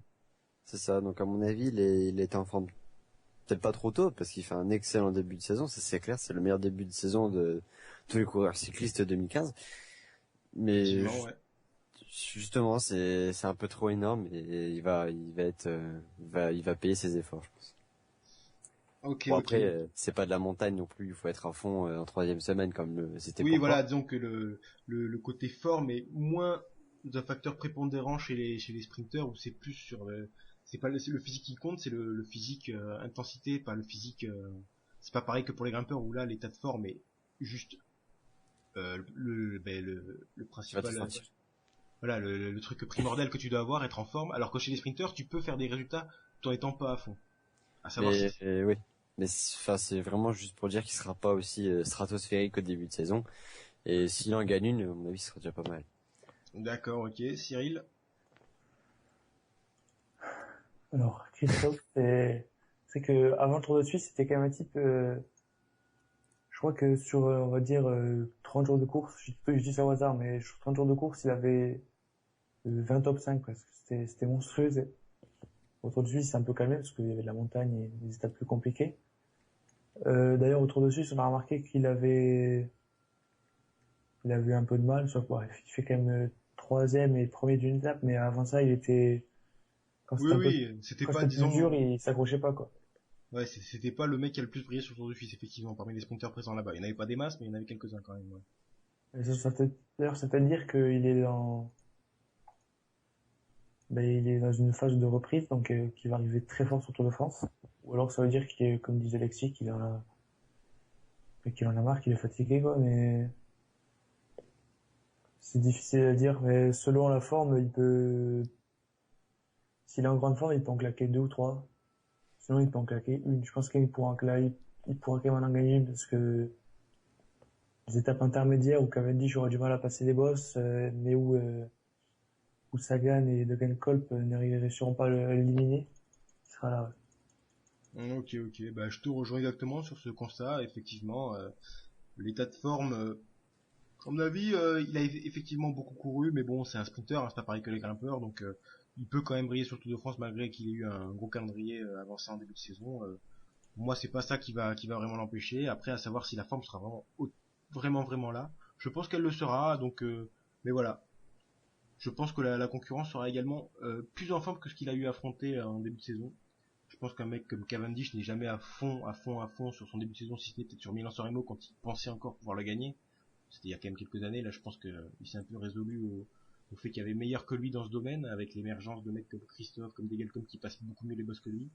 Donc un mec comme Cavendish, à mon avis, n'est pas à fond dans ses débuts de saison. Un mec comme Greipel peut-être également. Donc je pense que il a dominé le début de saison, mais ça sera peut-être moins le cas sur le Tour de France. Donc pourquoi pas le, ouais, comme Cyril, une petite étape, voilà, effectivement sur un profil, c'est exactement ce que tu dis, voilà, un profil où Sagan et Degenkolb n'arriveront pas à l'éliminer, donc pourquoi pas effectivement sur ce genre de profil-là, un Christophe qui remporte l'étape, mais bon, rien n'est moins sûr, voilà, moi je le vois gagner une étape maximum, voir le zéro complet, mais malgré ça, s'il est en forme, c'est le mec qui va se placer sur presque toutes les étapes, donc avec Degenkolb et Sagan, je le place parmi les gros animateurs du maillot vert s'il est en forme, donc potentiellement un podium sur le classement par points pour Christophe, mais pas beaucoup d'étapes en poche. C'est sûr. C'est sûr. Ok, ok. Et bien en parlant du maillot vert, on va parler de celui qui est triple tenant du titre, tout simplement. C'est 3 participations, c'est 3 maillots verts, c'est Peter Sagan, tout simplement, des stats parfaites pour lui pour l'instant. 4 étapes en poche en 3 éditions. Et en 2014, il avait gagné le maillot vert mais sans remporter d'étape. C'est qui écoute de la musique derrière, sans déconner? Non mais Cyril, là, il se passe quoi chez toi là? Désolé. Ça s'entendait? Mais bien sûr qu'on entend Cyril, putain mais impressionnant quoi. Mais il peut pas se concentrer pendant 1 heure tranquille sur un truc. Oh là là. Donc je disais, l'année dernière, maillot vert, Sagan sans gagner d'étape. Et en 2015, c'est 6 victoires seulement. Voilà, ça désole Monsieur Tinkoff, hein, malheureusement. Il se place sur le Tour du Qatar sans gagner d'étape, pareil en Oman. Et il gagne sa première étape au Tirreno Adriatico. Il fait 4ème du Milan-San Remo et du Tour des Flandres. Il fait 2 étapes du Tour de Californie et le général, un petit peu la surprise générale. Ou là, 2 fois général, vous avez vu ce jeu de mots de ouf. totalement involontaire. Et sur le tout récent Tour de Suisse, eh oui, 2 étapes encore en poche, donc lui on voit qu'il monte en puissance en vue du Tour de France. Il y a beaucoup qui ont critiqué son début de saison un petit peu moins stratosphérique que ce qui nous avait habitués, mais dont son patron Tinkoff d'ailleurs. Mais là, ces 2 étapes sur le Tour de Suisse, elles entrevoir quand même une très très bonne forme en vue de la grande boucle, et il est également devenu champion national devant son frère. Donc voilà, doubler Sagan chez les championnats de Slovaquie. Bon, je pense pas que ce soit la course la plus. Champion national, c'est pas vraiment une grande. Oui, voilà, je pense pas que ce soit la course où il est la plus grosse concurrence, je dois bien l'avouer, sur sa saison. Mais bon. Mais non, parce que c'est surtout qu'il est habitué à l'être. Mais il est aussi champion national du contre-la-montre, et ça c'est aussi une première pour lui. Voilà, ce qui pourrait l'amener à se placer, pourquoi pas sur le prologue. Hein. Moi, je le fais. Donc, pourquoi pas grappiller quelques points là aussi. Et d'ailleurs, ces remarques vous montrent et vous avouent un secret polichinelle si on tourne pas les épisodes dans le bon ordre. Ah oui, effectivement. En fait, on les a tous tournés d'un seul trait la semaine dernière, mais on a voulu attendre pour les sprinters qu'on ait l'annonce de Kittel ou pas. Du coup, c'est le seul qui est un petit peu décalé par rapport aux autres. Du coup, on a pas mal de résultats qui sont tombés entre le moment où on a enregistré les premiers épisodes et celui-ci. Donc voilà, effectivement. La magie se révèle, vous en savez plus sur les coulisses de Chasse-Patate. Donc pour revenir à Sagan, une forme qui a l'air de monter, donc c'est pas 6 victoires, c'est 7, parce que j'avais pas compté son titre de champion. Donc 7 victoires cette année, et à ses côtés dans son équipe, il a un mec assez embêtant pour lui, c'est un certain Contador qui joue la victoire sur le Tour de France, donc qui risque d'avoir toute l'équipe à son service, et je vois guère que Benati pour l'aider sur les finales de sprint massif à Sagan. Qu'est-ce que vous en pensez, Cyril, ton avis sur Tourminator? Et Peter Sagan, je vais vous sortir une petite stat. Vas-y. Sur le Tour de Californie, il y a 8 étapes. Il fait 7 podiums et 8 top 10. D'accord. Voilà. C'est un coureur, tout à l'heure je pensais à Degenkolb, mais c'est vrai que Sagan, quand tu vois même qu'il s'est accroché sur le Mont Baldi, là, l'étape de montagne à 2000 mètres d'altitude. Ouais, effectivement, oui. Il va toujours essayer il va toujours être capable de grappiller des points, en échapper et tout, si on laisse partir. C'est encore le favori pour le maillot vert, même si moi j'ai envie de courir en Degenkolb, c'est Sagan le favori. Niveau étape, cette année, il pourra quand même en claquer une, je pense, même s'il est tout seul, à moins qu'il continue à être con comme il a été parfois, mais s'il a joué un peu que sa tête, s'il en a une, il va le Mur de Bretagne, Le Havre, c'est des étapes, il peut les claquer sans trop de difficultés si il réfléchit, même s'il n'y a pas d'équipe, mais bon. Ok, et à condition que Matthews ne le fasse pas trop chier, même si à mon avis il est quand même encore un petit peu supérieur à Matthews. Voilà, il reste l'inconnu pourquoi pas Degenkolb s'il arrive à passer également, enfin bref. Disons que sur le genre de profil qu'est le Mur de Bretagne, il fait office de gros favori, ouais, effectivement. Alexis, ton avis sur Peter Sagan? Je l'ai lancé maillot vert. C'est vrai qu'avec ce changement de barème, ça l'avantage pas des masses, parce qu'en vitesse pure, il est un peu inférieur aux autres. Bon, ça reste quand même pour moi le favori au maillot vert. Et je dois avouer que je ne comprends pas d'ailleurs son transfert à Tinkoff, parce que ce soit à Cannondale ou à Tinkoff, il se retrouve toujours aussi seul. Et d'autant plus c'est qu'une équipe où Contador tente le doublé, et pour réussir sur le tour, il va falloir une équipe monstrueuse, qui d'ailleurs n'a toujours pas été dévoilée si je me gourre pas. Et franchement, il va encore une fois se retrouver tout seul, donc ça va peut-être lui porter préjudice, à l'inverse de Matthews, sur les étapes. Donc même s'il lui est supérieur, je pense que Matthews prendra le dessus. Et ce serait bien qu'il gagne une victoire, parce que l'année dernière, il a eu le maillot vert sans aucune victoire, si je ne me trompe pas. À chaque fois, il échouait d'un boyau face à le coureur de la Quick-Step, dont j'ai oublié le nom. Et je me demande même si en 2013, il n'aurait pas gagné 0 étape non plus, ou une seule. Enfin, c'est impressionnant. Il est toujours maillot vert, mais sans pour autant... Une seule, je crois, en 2013. Je me rappelle plus, mais de mémoire, je crois que c'est une seule. Mais bon. Cette année, le parcours l'avantage un peu plus, donc je pronostiquerais bien une victoire, mais à mon avis, il va en avoir une seule, et encore une fois, il va toujours être deuxième partout, et remporter le maillot vert grâce à ça. Ok. En fait, quand tu dis son transfert chez Cannondale, la différence entre Cannondale et Tinkoff, c'est que Cannondale, avant le jumelage avec la Garmin, il y avait personne autour de lui, du coup, il était tout seul. Et chez Tinkoff, il y a énormément de mecs autour de lui, sauf qu'il y en a aucun qui va travailler pour lui, parce qu'ils vont tous travailler pour Contador, du coup, ça revient au même. Et je pense que la seule chose qui a changé, c'est son chèque à la fin du mois, donc c'est pas forcément con de sa part, mais bon, il aurait pu choisir une équipe, en effet, il aurait été plus leader que chez Tinkoff. Mais bon. Après, Mais, les arguments de l'argent, moi, je retiens pas ça contre les sportifs. Hein. En même temps, c'est leur boulot, gagner de l'argent, c'est un peu leur objectif. Donc, c'est dommage juste qu'il y ait pas une équipe je sais pas, une équipe qui a le potentiel pour jouer sur les sprints, et qui lui a pas fait une proposition pour être sprinter numéro 1. Donc, bon, après, est-ce qu'il y avait de la place dans ce genre d'équipe? Parce qu'il y a quasiment toutes les équipes qui ont leur sprinter maintenant, enfin quasiment toutes. Il y a quelques équipes qui ont leur sprinter, mais bon. mais ce que je trouve étrange, c'est que bizarrement, s'il était resté à la Cannondale Garmin, l'équipe fusionnée, je pense qu'il aurait été beaucoup plus entouré en fait, et qu'il aurait eu une meilleure protection jusqu'au final. Oui, c'est sûr. Après le jumelage, là, l'équipe s'était bien renforcée, mais c'est pas forcément bien renforcé parmi les sprinters quand même, parce que chez Canon et Garmin, il n'y a pas grand monde de ce côté-là quand même. Non, mais ça peut rester des mecs qui protègent jusqu'au bout, comme le jeune Dylan Van Baarle par exemple. Van Baarle, pardon. Ouais, non mais. Et voilà. Ouais, Van Baarle, faut pas déconner. Je l'ai cité dans les. Non mais Van Baarle, il est loin d'avoir la caisse pour aider à faire un train.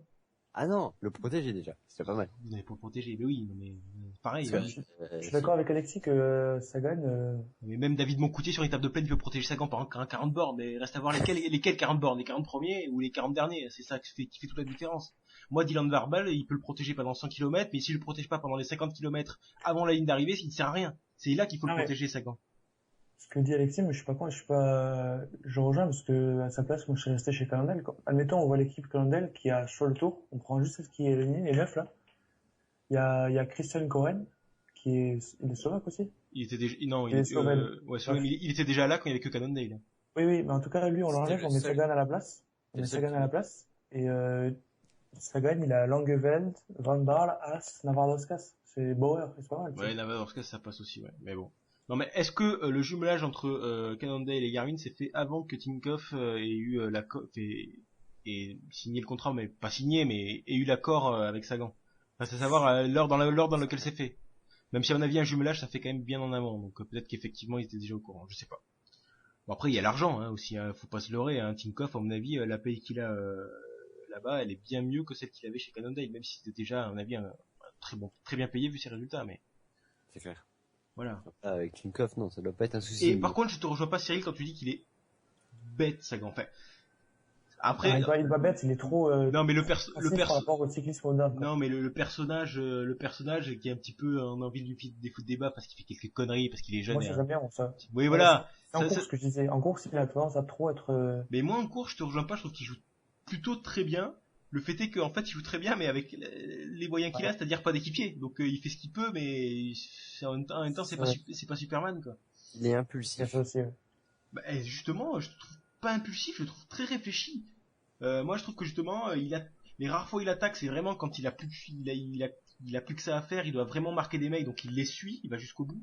Mais sinon, dans l'ensemble, il joue passif parce qu'il sait qu'il a le meilleur point de vitesse que tout le monde. Donc, en même temps, c'est ce qu'il a à faire quand t'as aucun équipier autour de toi.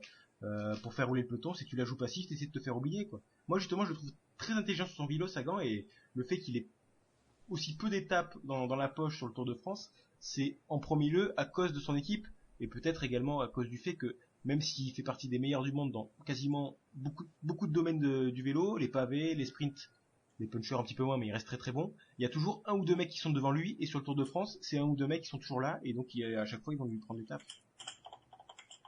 Mais je rejoins Alexis, moi aussi je l'ai mis favori au maillot vert parce que il va être présent sur les sprints plats, sur les étapes avec des arrivées difficiles, il va être présent dans les échappées en montagne pour aller prendre des points si jamais ça lui suffit pas pour creuser l'écart, le fait d'être déjà bon sur en tant que puncher et sprinter. Donc pour moi Sagan, mais justement son intelligence elle se montre là aussi sur le fait que quand il en a besoin, il arrive à prendre l'échappée. Et prendre l'échappée sur une course cycliste, c'est pas ce qu'il y a de plus facile, loin de là, parce qu'il y a beaucoup de gens qui veulent attaquer. Et Sagan, lorsqu'il voulait décocher les maillots verts, à chaque fois il arrivait à les prendre, ses échappées, donc ça montre quand même une sacrée intelligence sur le vélo, quoi. Oui, mais c'est parce qu'aussi il a un moteur monstrueux, donc. Oui, en plus le fait qu'il soit très fort, ça arrange le truc, mais bon, faut quand même les prendre, ces échappées. Si t'as beau avoir le meilleur moteur du monde, si t'attaques comme un débile 3 fois d'affilée, mais que c'est jamais le bon coup et que tu te fais la quatrième c'est la bonne, t'as plus de jus pour aller le prendre le quatrième wagon. Il arrive quand même à chaque fois à prendre un des bons wagons. Donc ça montre quand même. Moi, Sagan, je suis pas fan du personnage parce qu'en soi il est un peu une tête à claque sur ce qu'il fait là, pincer le cul des hôtesses, c'est pas forcément ce qu'il y a de plus malin à faire, quoi. C'est drôle sur le coup, c'est drôle, moi ça me fait rire, mais bon, sur le coup t'es quand même un petit con sur les bords, quoi, mais bon. Moi, sur le vélo, il fait pire que ça. C'est le mec aussi, j'avais vu une vidéo de ça. Il va signer des autographes et il y a une fille qui lui présente justement un carnet pour signer des autographes. Il prend le stylo, il signe sur ses seins et il se casse, tu vois. C'est n'importe quoi, c'est rock and roll. Tu vois, c'est le personnage, il a un certain folklore. Le personnage, je veux bien qu'il fasse débat, je suis pas toujours fan de ce qu'il fait, mais le cycliste en lui-même, je trouve qu'il est très intelligent et que c'est un très bon cycliste tactiquement. Et sur le vélo, il est également très fort, même si cette année, il a un peu moins brillé que les années précédentes, parce que maintenant, c'est pas comme ses débuts dans le vélo où on savait pas trop ce qu'il valait, on le jaugeait encore, et du coup, on lui laissait plus de liberté. Maintenant, on sait que c'est un des meilleurs du monde, donc maintenant, dès qu'il attaque, tout le monde lui roule dessus, parce qu'on sait que c'est Peter Sagan, quoi. Il a moins de liberté que sur ses 2 premières années pro, je pense. 2 ou 3 premières années pro, où il a vraiment étincelé de mille feux. Voilà. Des choses à rajouter sur le prodige slovaque? Non, si ce n'est que franchement, il a une personnalité géniale que me l'adore. Très bien. Ouais, et là, franchement, je peux comprendre qu'il y ait débat sur sa personnalité, parce que, ouais, bon, bref. Toi, t'es fan, très bien. On est deux à le placer au maillot vert. Hein. Donc, Alexis et moi-même, et Cyril vise sur Degenkolb. Du coup, le dernier homme, avant d'aborder les Français, bien sûr, mais le dernier homme de l'élite mondiale, un certain Mark Cavendish, ne va recueillir aucune voix de notre part pour le maillot vert. Hein, c'est malheureux pour lui. Donc, Mark Cavendish, coureur de chez Ethics, 13 victoires cette année, 8 participations au Tour de France, 25 étapes en poche, voilà, ça, rien que ça. Un maillot vert également, et en 2014, c'était la grosse déception, abandon sur la 2e étape, malheureusement. La première. Première ou 2e? Oui, non, mais il a pas pris le départ, c'est ça. Voilà, il a terminé la première, il a pas pris le départ de la seconde. Ouais, ça dépasse toujours sur les mots. Mais moi, officiellement, c'est non partant sur la seconde étape, puisqu'il a franchi la ligne sur la première. Voilà. Il a franchi à pied sa ligne. Non mais il a franchi quand même, c'est tout. Le transpondeur a franchi la foutue ligne, donc il a terminé la première étape, donc il abandonne sur la seconde. Ne joue pas sur des détails, ok? C'est ça qui joue sur un détail là. Bref, voilà. Bienvenue dans Chasse Patate, l'émission des enculeurs de mouches. Paye ton dé.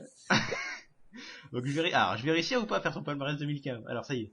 Donc 13 victoires, je vous ai dit, une sur le Tour de San Luis, 2 sur le Tour de Dubaï, plus le général, la Classica Almeria, le Kurn Bruxelles Kurn, hein, décidément des mois de janvier et février, ça pleuvait.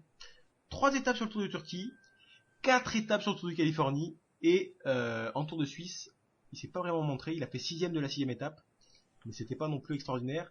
Mais Mark Cavendish chez Ethics, c'était une équipe qui est faite pour lui, hein, tout simplement, même s'il y a Uran cette année, il est clair et net que Cavendish reste le sprinter numéro 1 et que derrière, Uran va jouer le général un petit peu tout seul avec peut-être un ou 2 équipiers, ou même les étapes, on ne sait pas vraiment. Et donc Cavendish, il aura pour l'aider Tony Martin, le meilleur rouleur du monde, encore à l'heure actuelle. Stibar également, spécialiste des courses pavées, mais un gros moteur sur le plat également. Trentin, qui a lui aussi 2 étapes sur le Tour de France, il me semble. Une ou deux étapes, il me semble, en poche. De 2, il y en a une en échappée et une règle Sagan. Ouais, voilà, c'est ça. Donc un bon petit sprinter qui passe bien les bosses. Et, bien entendu, la réincarnation de Zidane, alias Marc Renshaw, l'homme qui fout des coups de boule à tout bout de champ. Oh, c'est moche ça. Eh oui. Mais qui est, quoi qu'on en dise, qui a été, en tout cas ces dernières années, il a prouvé le meilleur poisson pilote du monde, très certainement. Reste à savoir s'il l'est toujours cette année, on aura la réponse dans quelques jours. Donc voilà, Mark Cavendish. Mark Cavendish, qu'est-ce que vous en pensez? Qu'est-ce que vous pensez de la légende de l'île de Man? Cyril, je sais que tu aimes bien le personnage, tu aimes bien le coureur. En parlant de personnalité et tout, on va la une.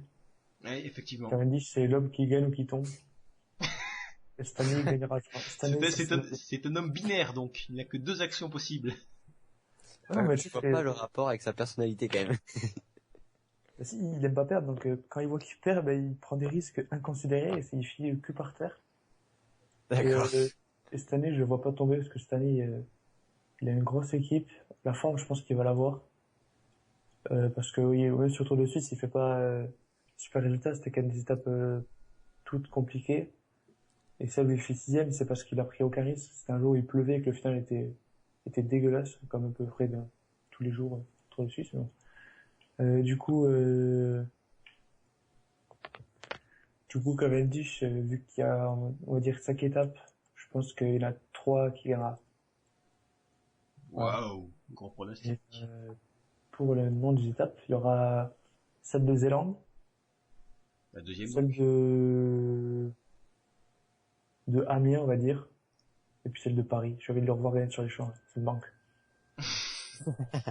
Euh, voilà.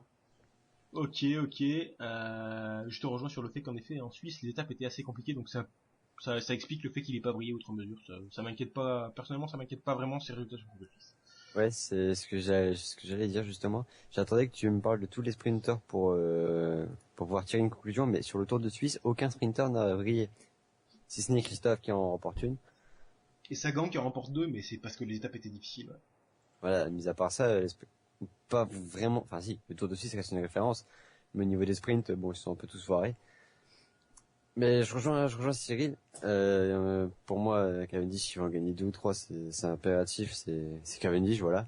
Surtout que, j'en rajoute un truc, c'est que l'an prochain, normalement, il est pas censé faire le Tour.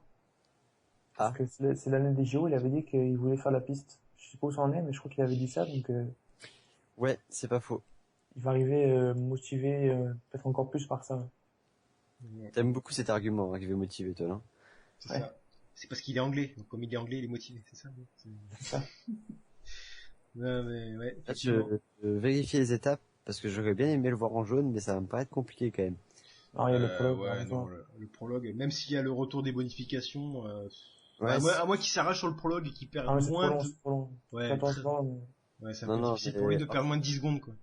ça aurait été possible s'il n'y avait pas eu le mur de vie et cambré en plein milieu, en fait. Ouais, c'est sûr que oui. Alors là, Leclerc, là, ça lui enlève toutes les chances. La seule le chance qu'il Polonaise. a, la seule chance qu'il a d'être maillot jaune, c'est s'il arrive à limiter la caisse sur le chrono et qu'il gagne l'étape 2 et que derrière il passe un jour en jaune parce qu'après il le perd sur le bord de lui, quoi. Il faudrait y aller quand même. Hein. Ça paraît improbable quand même, hein, qu'il Ouais. perde. Ouais, c'est quand même 13 kilomètres, c'est compliqué. Enfin, presque 14 d'ailleurs, ouais, non, c'est pas possible. Voilà, moins de 10 secondes face à des Dumoulin, etc. Ouais, non. Je pense qu'il a Dommage. la malédiction qu'il verra jamais au jaune. Ouais. Toutes les années où C'est on vrai. pensait qu'il réussirait, il y a eu des merdes, alors. Il a jamais réussi celui-là. L'année prochaine, t'inquiète. Le mec, Cyril vient de dire qu'il ferait pas le tour l'année prochaine et lui, ouais, l'année prochaine, bien sûr. M'en fous, il fera le tour, les 2 premières étapes, il prend le jaune et il repart pour faire les JO. D'accord. Où est le problème? Très bien, très bien. Moi de mon côté, je vous rejoins. Hein. Si on fait le calcul, il y a 5 étapes pour les sprinters. J'ai dit qu'il y en avait une pour Degenkolb. Peut-être l'étape des pavés, donc peut-être que justement il resterait 5 étapes encore. Mais moi j'en ai mis une pour Degenkolb, une pour Sagan, même si je l'ai pas précisé quand j'ai parlé de Sagan, et potentiellement une pour Greipel. Donc moi si je fais mon total, il me reste encore 2 ou 3 étapes pour Cavendish. Hein. Ça dépend si c'est un sprinter qui gagne celle pour les pavés. Donc voilà, moi Cavendish c'est 2 ou 3 étapes dans la poche. C'est malheureusement pas un profil passe-partout qui va lui permettre de gagner le maillot vert parce que Sagan, Degenkolb et Christophe sont meilleurs de ce point de vue-là et donc prendront des points ailleurs que Cavendish qui pourra les prendre que sur ces 4 ou 5 étapes qui sont vraiment destinées au pur sprinter. Voilà, et puis Cavendish il a pas la possibilité de partir en échappée comme le fait Sagan parce que bon, même s'il est un peu un tempérament foufou, il n'est pas à ce point foufou. Et donc voilà, pour moi Cavendish c'est en effet 2 ou 3 étapes en poche, mais c'est pas de maillot vert, c'est malheureux pour lui. Mais ça restera quand même un bon Tour de France, il gagne 2 ou 3 étapes, il a vraiment une équipe autour de lui, c'est celui qui pour moi a le meilleur train avec Greipel. Il y a pas à chier de ce point de vue-là, je pense. Son train, c'est presque celui de la HTC, parce qu'avec Renshaw et Martin, Ouais, il manque plus que Mathieu Goss et c'était réglé, quoi. voilà. Mais, pour en revenir au maillot vert, excuse-moi, vas-y, tu voulais dire quelque chose? Non, vas-y, je voulais juste dire que Mathieu Goss faisait pas le tour, c'est tout. Vas-y. D'accord, merci. Donc, je voulais dire, pour revenir au maillot vert, le barème pourrait l'avantager, parce qu'en effet, avec l'absence de Kittel, c'est l'ultime favori pour les étapes. Parce que, bon, l'année dernière, il n'y a pas vraiment de repère, mais 2 ans, il était battu presque exclusivement par Kittel, voire Greipel, mais on a bien dit que Greipel est sur la pente descendante, même qu'un peu, il reste en faillite à Cavendish. Donc peut-être qu'avec un peu de chance, il peut avoir ce maillot s'il remporte 2-3 étapes, parce qu'avec 20 points de différence sur les deuxièmes, quand même, c'est pas mal. Oui, mais la vraie interrogation, c'est de le garder jusqu'au bout, parce que l'avoir, Ouais. ce maillot, il y a beaucoup de chances qu'il l'ait à un moment donné sur les épaules, vu que on va enchaîner 2-3 étapes pour sprinter qui vont être où il peut vraiment briller, mais le garder jusqu'au bout avec la dernière semaine un peu montagneuse, là, où Sagan va... S'il a pas le maillot vert sur les épaules, Sagan, on est sûr qu'il va s'échapper comme un malade, là, pour aller les prendre. C'est sûr. C'est sûr, ça c'est, mais bon, après, faut voir si Sagan y arrive, ou pourquoi pas Cavendish révèle un caractère foufou. Ce serait bien ça. Tu crois Cavendish partir en échappée? Sur le tour d'aller, non, pas vraiment. Mais... Non, mais là, ouais, maillot vert, ça va être dur pour lui cette édition. Une édition avec le même barème qui avantage maintenant les vainqueurs, mais un petit peu plus dans la veine des années précédentes, avec non pas 4 ou 5 étapes, mais plutôt 6 ou 7. Là, je dirais pas non. Parce qu'il peut vraiment faire le trou sur un Sagan, et un trou qui pourrait être impossible à rattraper, quel que soit le nombre d'étapes dans lequel il s'échapperait, Sagan. Mais là, avec un profil assez difficile cette année, un peu torturé comme on a sur cette édition, pour moi... Tortueux. Torturé, ça marche les deux, hein, c'est pas grave. D'accord. Je demande. Donc voilà, non, moi cette année, Cavendish, voilà. Ça fait partie des mecs qui se fait entuber par le profil de cette année, mais il gagnera quand même, à mon avis, 2 ou 3 étapes, donc il se fera pas non plus trop avoir. Voilà. Ouais, c'est déjà pas mal. Oui, Il gagnera voilà. les Champs-Élysées comme en 2012, en lançant 350 mètres de la ligne. Voilà. Est-ce que doublé avec Rencho encore ou pas? Non, ça c'était en 2009, mais Ça paraît compliqué, ce doublé avec Rencho. c'était beau quand même, ça aussi. En Tout 2009. le secteur sur les champs sur le bel, en fait. Ouais, non, Non, mais oui. 2009 est la plus belle quand même, y a pas à dire. Il a atomisé cet adversaire, il finit avec 36 vélos d'avance, c'est génial. Ouais, non, mais là, bon après, lui aussi, un petit moins hallucinant qu'à ses débuts, mais reste super fort quand même. D'ailleurs, en niveau forme, j'ai regardé le championnat d'Angleterre, des Royaumes-Unis plutôt, et il était pas mal. Il avait 3 Sky autour, il a failli s'en sortir. Surtout que c'était une grosse montée en pavé, il t'a lâché Rose Stallard dessus, donc Ah ouais, c'est pas mal, ouais. Bon, lâcher Rowe, Ouais, mais lâcher Standard, ça passe. oui, C'est c'est déjà mieux, ouais. Puis attends, monter pavé, Cavendish lâche quelqu'un, c'est déjà énorme, ok? après Ouais. c'était Non, court. mais monter tout court, pavé ou pas, il lâche quelqu'un, c'est déjà un exploit, quoi. C'est ça. Ok, bon, ben, on a fait le tour, on a parlé des seconds couteaux, des seconds couteaux, et on a parlé de l'élite mondiale du sprint. Il nous manque seulement quelques coureurs à citer parmi cette élite. Ce sont les Français qu'on a gardés pour la fin parce qu'on est un petit peu chauvin et qu'on va faire, disons, un petit aparté spécial dans le podcast pour eux. J'ai tout le temps zappé ça. J'ai même oublié que c'était là. Pourtant, ils vont être là, Nous mais c'est sommes ça, pas c'est ça, en chauvins. plus. Ah, j'ai oublié les Français. Ah bon, bah, on est que des chauvins. C'est ça. Donc voilà, alors pour résumer, pour l'instant, ce qu'on a dit, c'est Alexis et moi-même, on est sur le maillot vert pour Sagan, et Cyril est pour Degenkolb. Donc ben voilà, sachant ça, les Français, et sachant également qu'on a quasiment tous dispatché nos étapes pour Sprinter sur des coureurs qu'on a déjà cités, du coup, à mon avis, je pense qu'il n'y a pas beaucoup d'entre nous qui vont citer une étape dans la poche d'un des Français qui nous reste à aborder. Donc il y en a 3. Voilà, au début j'aurais pu penser qu'il y en avait 4 si Romain Feuillu faisait le tour, mais il ne le fera pas cette année. Voilà. Attends, t'as dit quoi? Élite mondiale et Romain Feuillu? Oui, non mais je parlais pas d'élite mondiale. C'était une phrase qui était, il y a 2 paragraphes, ça, élite mondiale, calme-toi. Non mais si Feuillu faisait le tour, on aurait dû le citer parmi les Français à suivre, parce que Romain Feuillu a un beau petit palmarès, pas beaucoup de victoires et beaucoup de placettes notamment. Que ce soit, enfin bref, on va pas aborder Romain Feuillu parce que là, c'est bon, il le fait pas le tour. Cette année, c'est non.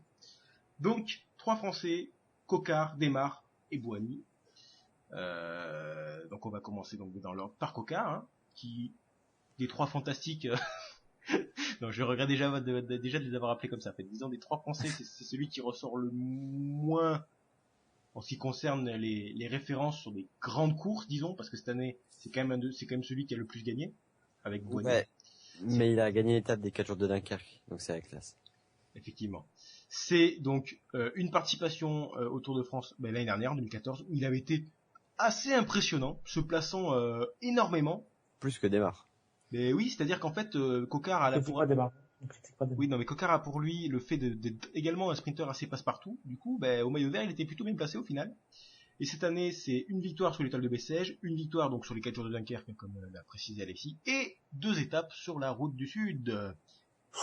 Voilà, il fait également partie de l'équipe Europcar, qui a dans son effectif un certain Pierre Roland, et qui, soyons honnêtes, joue plutôt les échappées et la montagne que les sprints dans l'ensemble, même si l'arrivée de Coquard a un petit peu changé ça chez Europcar. Mais leur sélection n'est pas encore annoncée, mais pour l'instant, sur les 5 noms qu'on a, il y a 4 grimpeurs et il y a Coquard un petit peu au milieu, donc pas sûr qu'il ait des masses d'équipiers pour lui, Coquard, mais bon. Qu'est-ce que vous pensez du français, du jeune français, très très jeune également, donc Il y a également ça à prendre en compte. Est-ce qu'il a progressé par rapport à l'année dernière où il s'était déjà montré? Qu'est-ce que vous en pensez? Cyril, ton avis sur... Bon, Ryan Coquard, malgré que j'aime pas trop son équipe, c'est un coureur sympathique.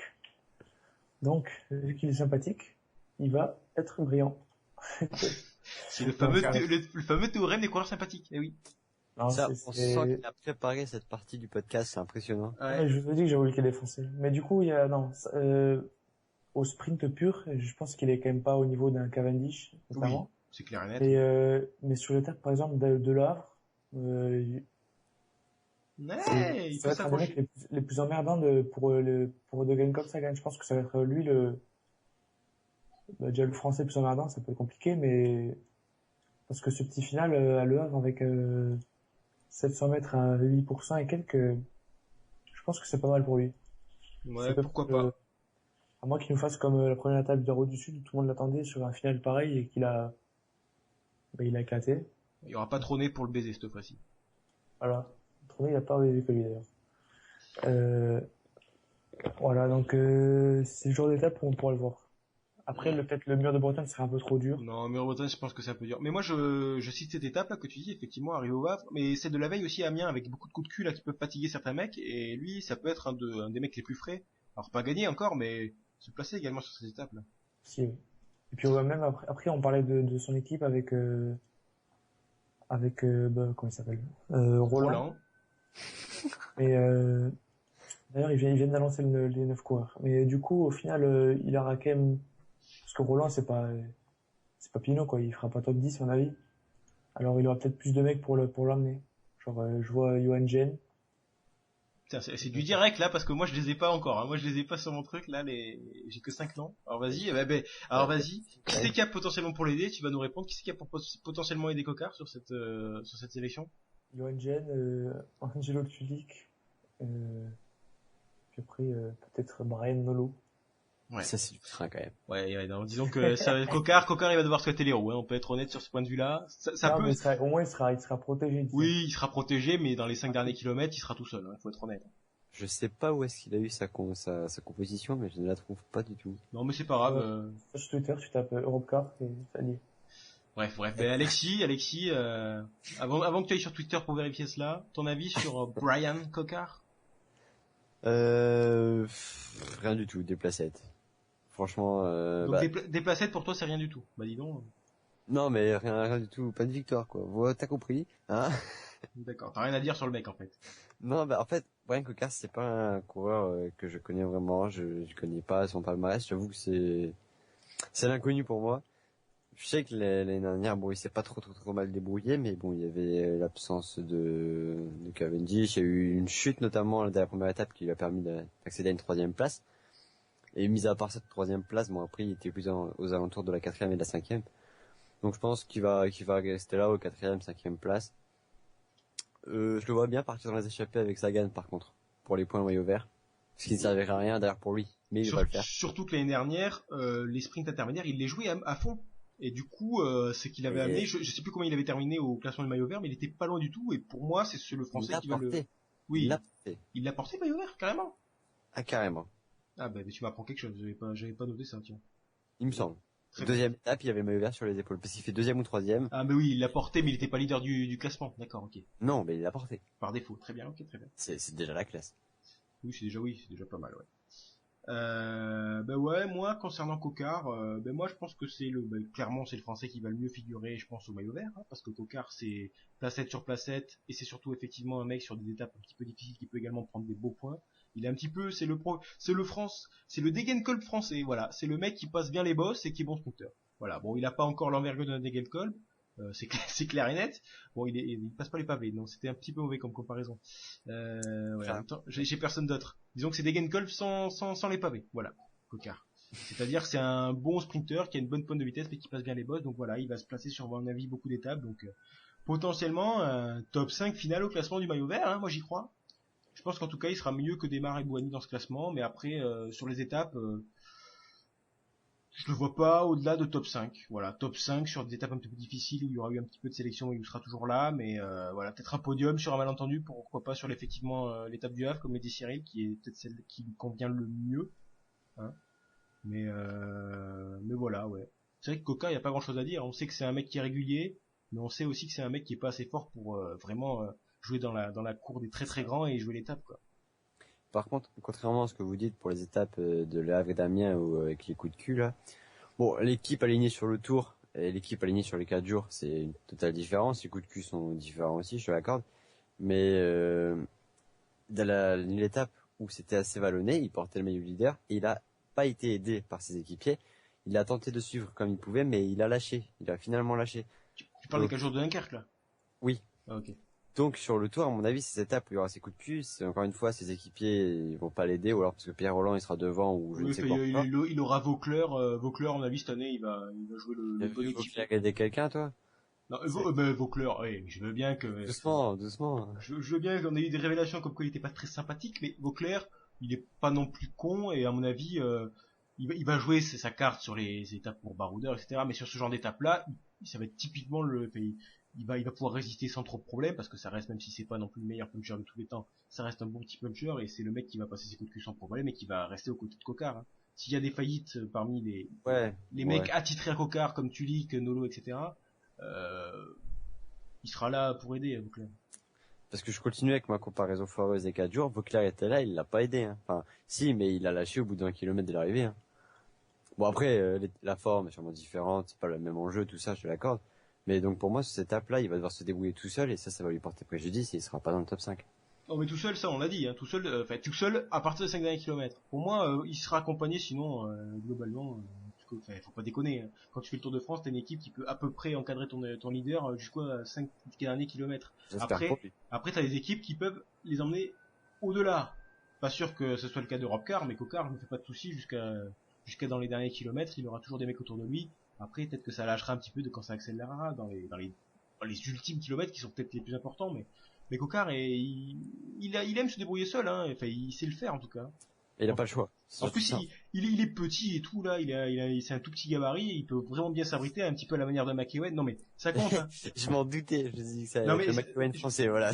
Non, mais c'est pas le même profil, parce que McEwen passait pas très bien les bosses, mais je veux dire, dans le gabarit physique, c'est plus facile de te débrouiller tout seul sur un sprint quand tu fais 1m68, 67, je sais plus comment il fait, Cocard, mais il est vraiment petit, que quand tu fais 1m80 et 90 kg, parce que là, la prise au vent, là, tu fais du kitesurf, là, à ce moment-là, c'est n'importe quoi.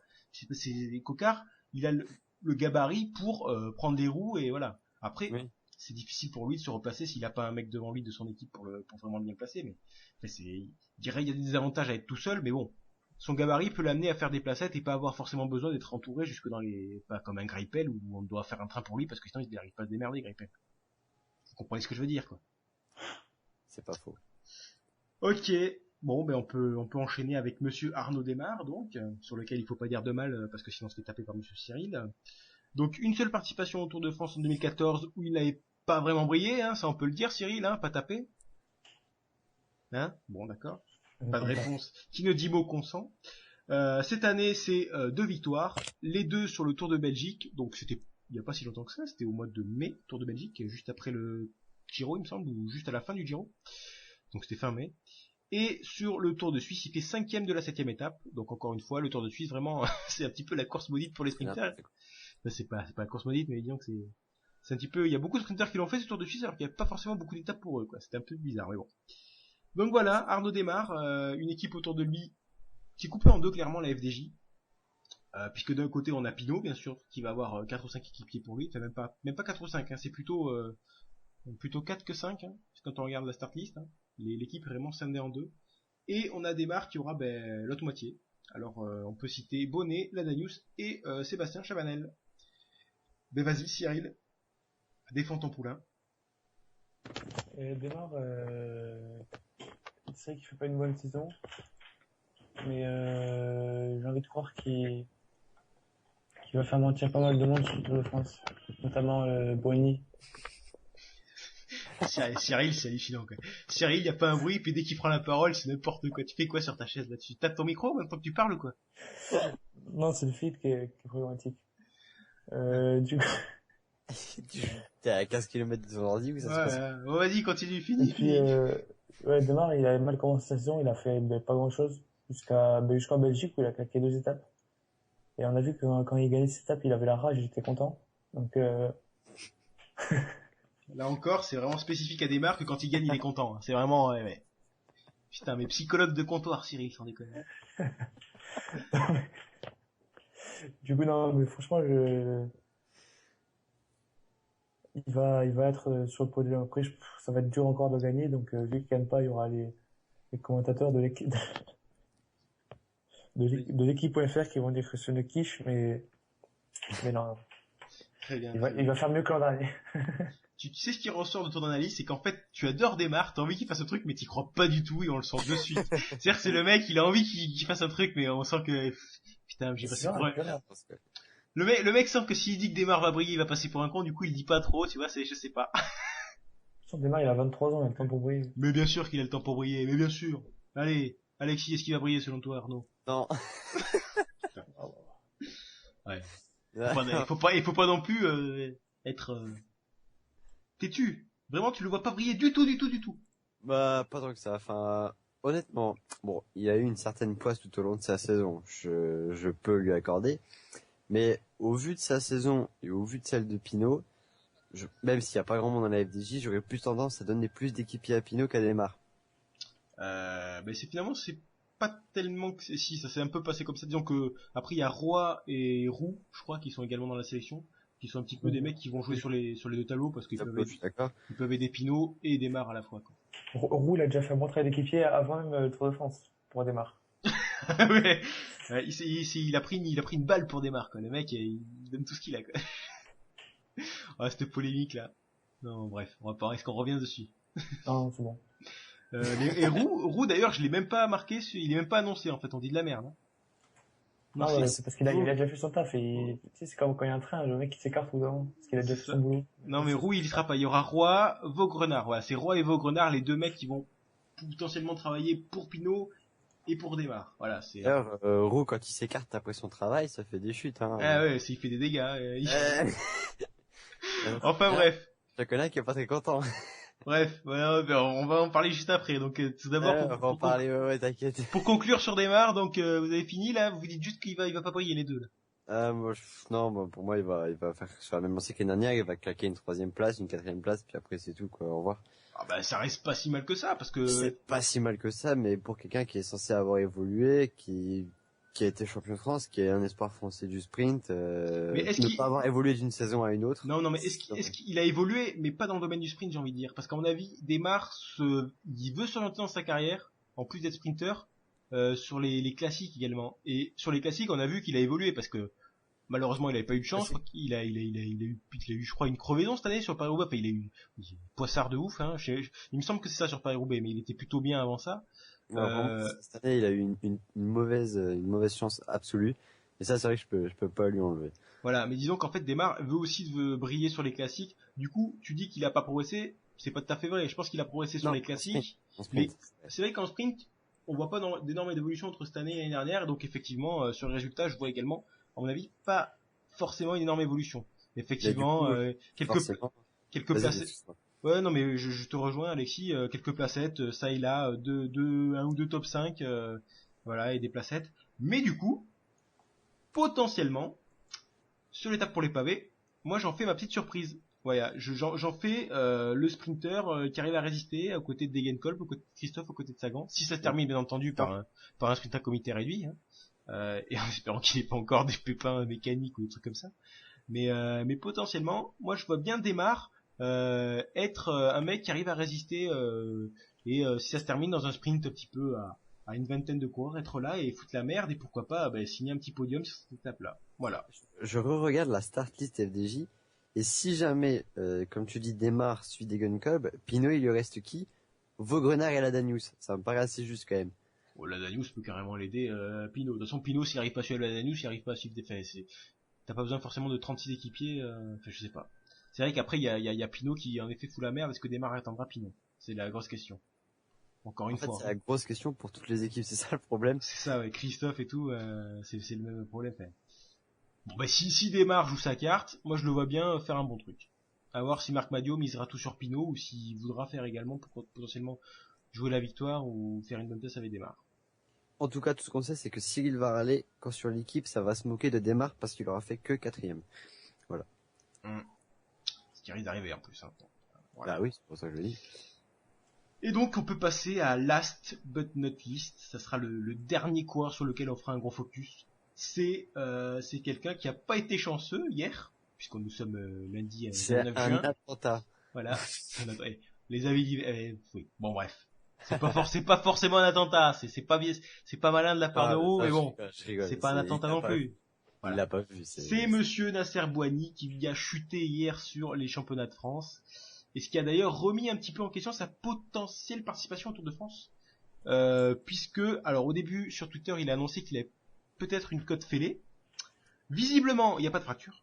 Voilà. Il nous fait une Contador. Voilà, effectivement. Alors s'il y avait une côte fêlée, on aurait pu mettre entre guillemets sa participation au Tour de France. Mais là, vu qu'il y a eu des premiers examens qui disent qu'il n'a pas de fracture, mais il reste persuadé quand même, il dit, je suis pas sûr d'être sur le Tour de France.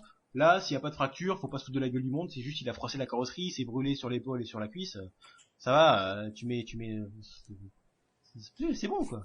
Tu mets de la bétadine et ça y Voilà, est. c'est ça, bétadine et ça repart comme en 40 quoi, c'est bon. Faut pas déconner.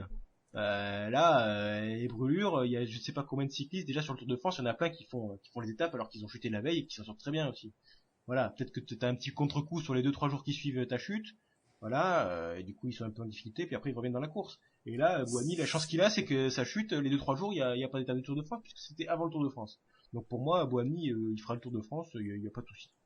C'était pas Evans qui avait chuté, qui était brûlé sur l'épaule et qui engueulait tous les spectateurs qui lui tapaient l'épaule? Je sais pas. Je sors toujours des Bon, mais là, sur le coup, on peut comprendre que le mec, il est brûlé au 30 degrés c'est sur une épaule, il y a tout le monde qui lui tape dessus. Il pétait un câble sur les spectateurs. Et d'ailleurs, il y avait un reportage où Roland expliquait que sur les montées d'école, tout le monde lui foutait des tapes dans les fesses dès qu'il passait, et il se retrouvait avec des bleus énormes à la fin des journées, à force de se prendre des tapes sur les fesses. Donc voilà. C'est Roland. Ouais, Roland, c'était parce que c'était un des 53 000, c'était un des 53 000 reportages sur Europcar et il disait ça dedans, c'est pour ça. N'importe quoi, les bleus quand tu prends une claque, mais... Non, mais je pense que, oui, non, mais quand t'en prends une, oui, mais quand t'en prends 153 dans l'ascension d'un col, je pense qu'à la fin de la journée, t'as un petit peu mal au cul. de Cyril, c'est impressionnant. Ouais, Cyril, putain, ouais. Alors, Froome, vu comme il est maigre, il a des fractures du cortex. Ah, putain. Oui, mais est-ce que Froome prend autant de tapes sur le Tour de France que Roland? Froome, il va plus vite, alors, ils n'arrivent pas à le poursuivre. Ouais, bref. Bon, alors, parlons de Bouhanni, donc. Tout ça pour dire, je vais vite fait énoncer son palmarès de cette année. Alors, en 2015, c'est 4 victoires, comme Coquard. C'est 2 étapes du Tour de la Sarthe. C'est du circuit de la Sarthe, pardon. Cyril, s'il te plaît, qu'est-ce que tu fais avec ton micro? Et Cyril, c'est intenable sur ce podcast. Wow! Sans déconner! C'est quoi? Donc, Bouhanni, c'est 4 victoires cette année, c'est 2 sur le circuit de la Sarthe, c'est 2 sur le Dauphiné, le tout récent Dauphiné, qui prouvait qu'il était en très très grande forme, jusqu'à cette malencontreuse chute. Et c'est également 3 fois deuxième sur le Bayern Rundfahrt. Hein, voilà, c'était lui le pigeon de cette course. Donc visiblement derrière Bennett et Degenkolb, si je me souviens bien des palmarès que j'ai cités juste avant. Donc voilà, il a une seule participation au Tour de France en 2013, il avait abandonné sur l'étape 6, et là il revient, plus beau, plus fort, plus égratigné aussi, mais bon. Et il aura pour l'aider dans son équipe, j'ai noté, Geoffrey Soupe, qui a été très impressionnant sur les championnats de France, hein. Il a vraiment tiré des bouts droits dans le final pour revenir sur les échappées, costaud le Soupe. Simon également, qui a été un des derniers équipiers à l'accompagner, même le dernier équipier à l'accompagner, avant sa malencontreuse chute. Et également, j'ai noté Lemoine, parce qu'on sait qu'il a une petite pointe de vitesse, donc potentiellement il peut être dans le train de Bouhanni. Mais bon, soyons honnêtes, hein, le train de Bouhanni fait moins rêver que celui de Greipel ou de Cavendish. Alexis, ton avis sur Nasser? Déjà, ce que je trouve je parle bien entendu de Bouhanni, hein, pas de l'ancien président égyptien. Voilà, soyons clairs. D'accord, merci. Non, je disais déjà ce que je trouve bizarre, c'est justement son train. Parce que à la base, quand il avait signé, il était censé être avec mon Soupe, il est là, mais aussi Johnny Ashtrand qui n'est pas là, et ce qui est d'ailleurs dommage. Je sais pas s'il est blessé ou pas, quelque chose. Enfin bref. À la base, j'avais mis 2 victoires pour Bouhanni, mais après cette chute, je les ai donné à Degenkolb. Alors même si tu penses que c'est du bluff pour sa blessure. Je pense qu'il va être quand même assez diminué Même si je l'aime bien, il s'en servira d'excuse pour ses placettes, pas pour ses victoires. Ah oui, le coup de l'excuse, ça peut le faire, effectivement. Ouais. C'est même quasi certain si jamais c'est vrai. Oui, c'est Bon, voilà. dommage. Bon, et après, c'est pas spécifique à Boigny, hein. Je pense que n'importe quel cycliste qui a Oui. chuté quelques jours avant, il servirait ça comme excuse. Et à noter également que, en fait, la start list de Cofidis n'est pas encore annoncée. Il y a 10 noms pour l'instant. Et il y a deux noms qui sont en ballottage, là. Et notamment, il y a Kenneth Van Bilsen qui pourrait être également un bon élément du train Boigny.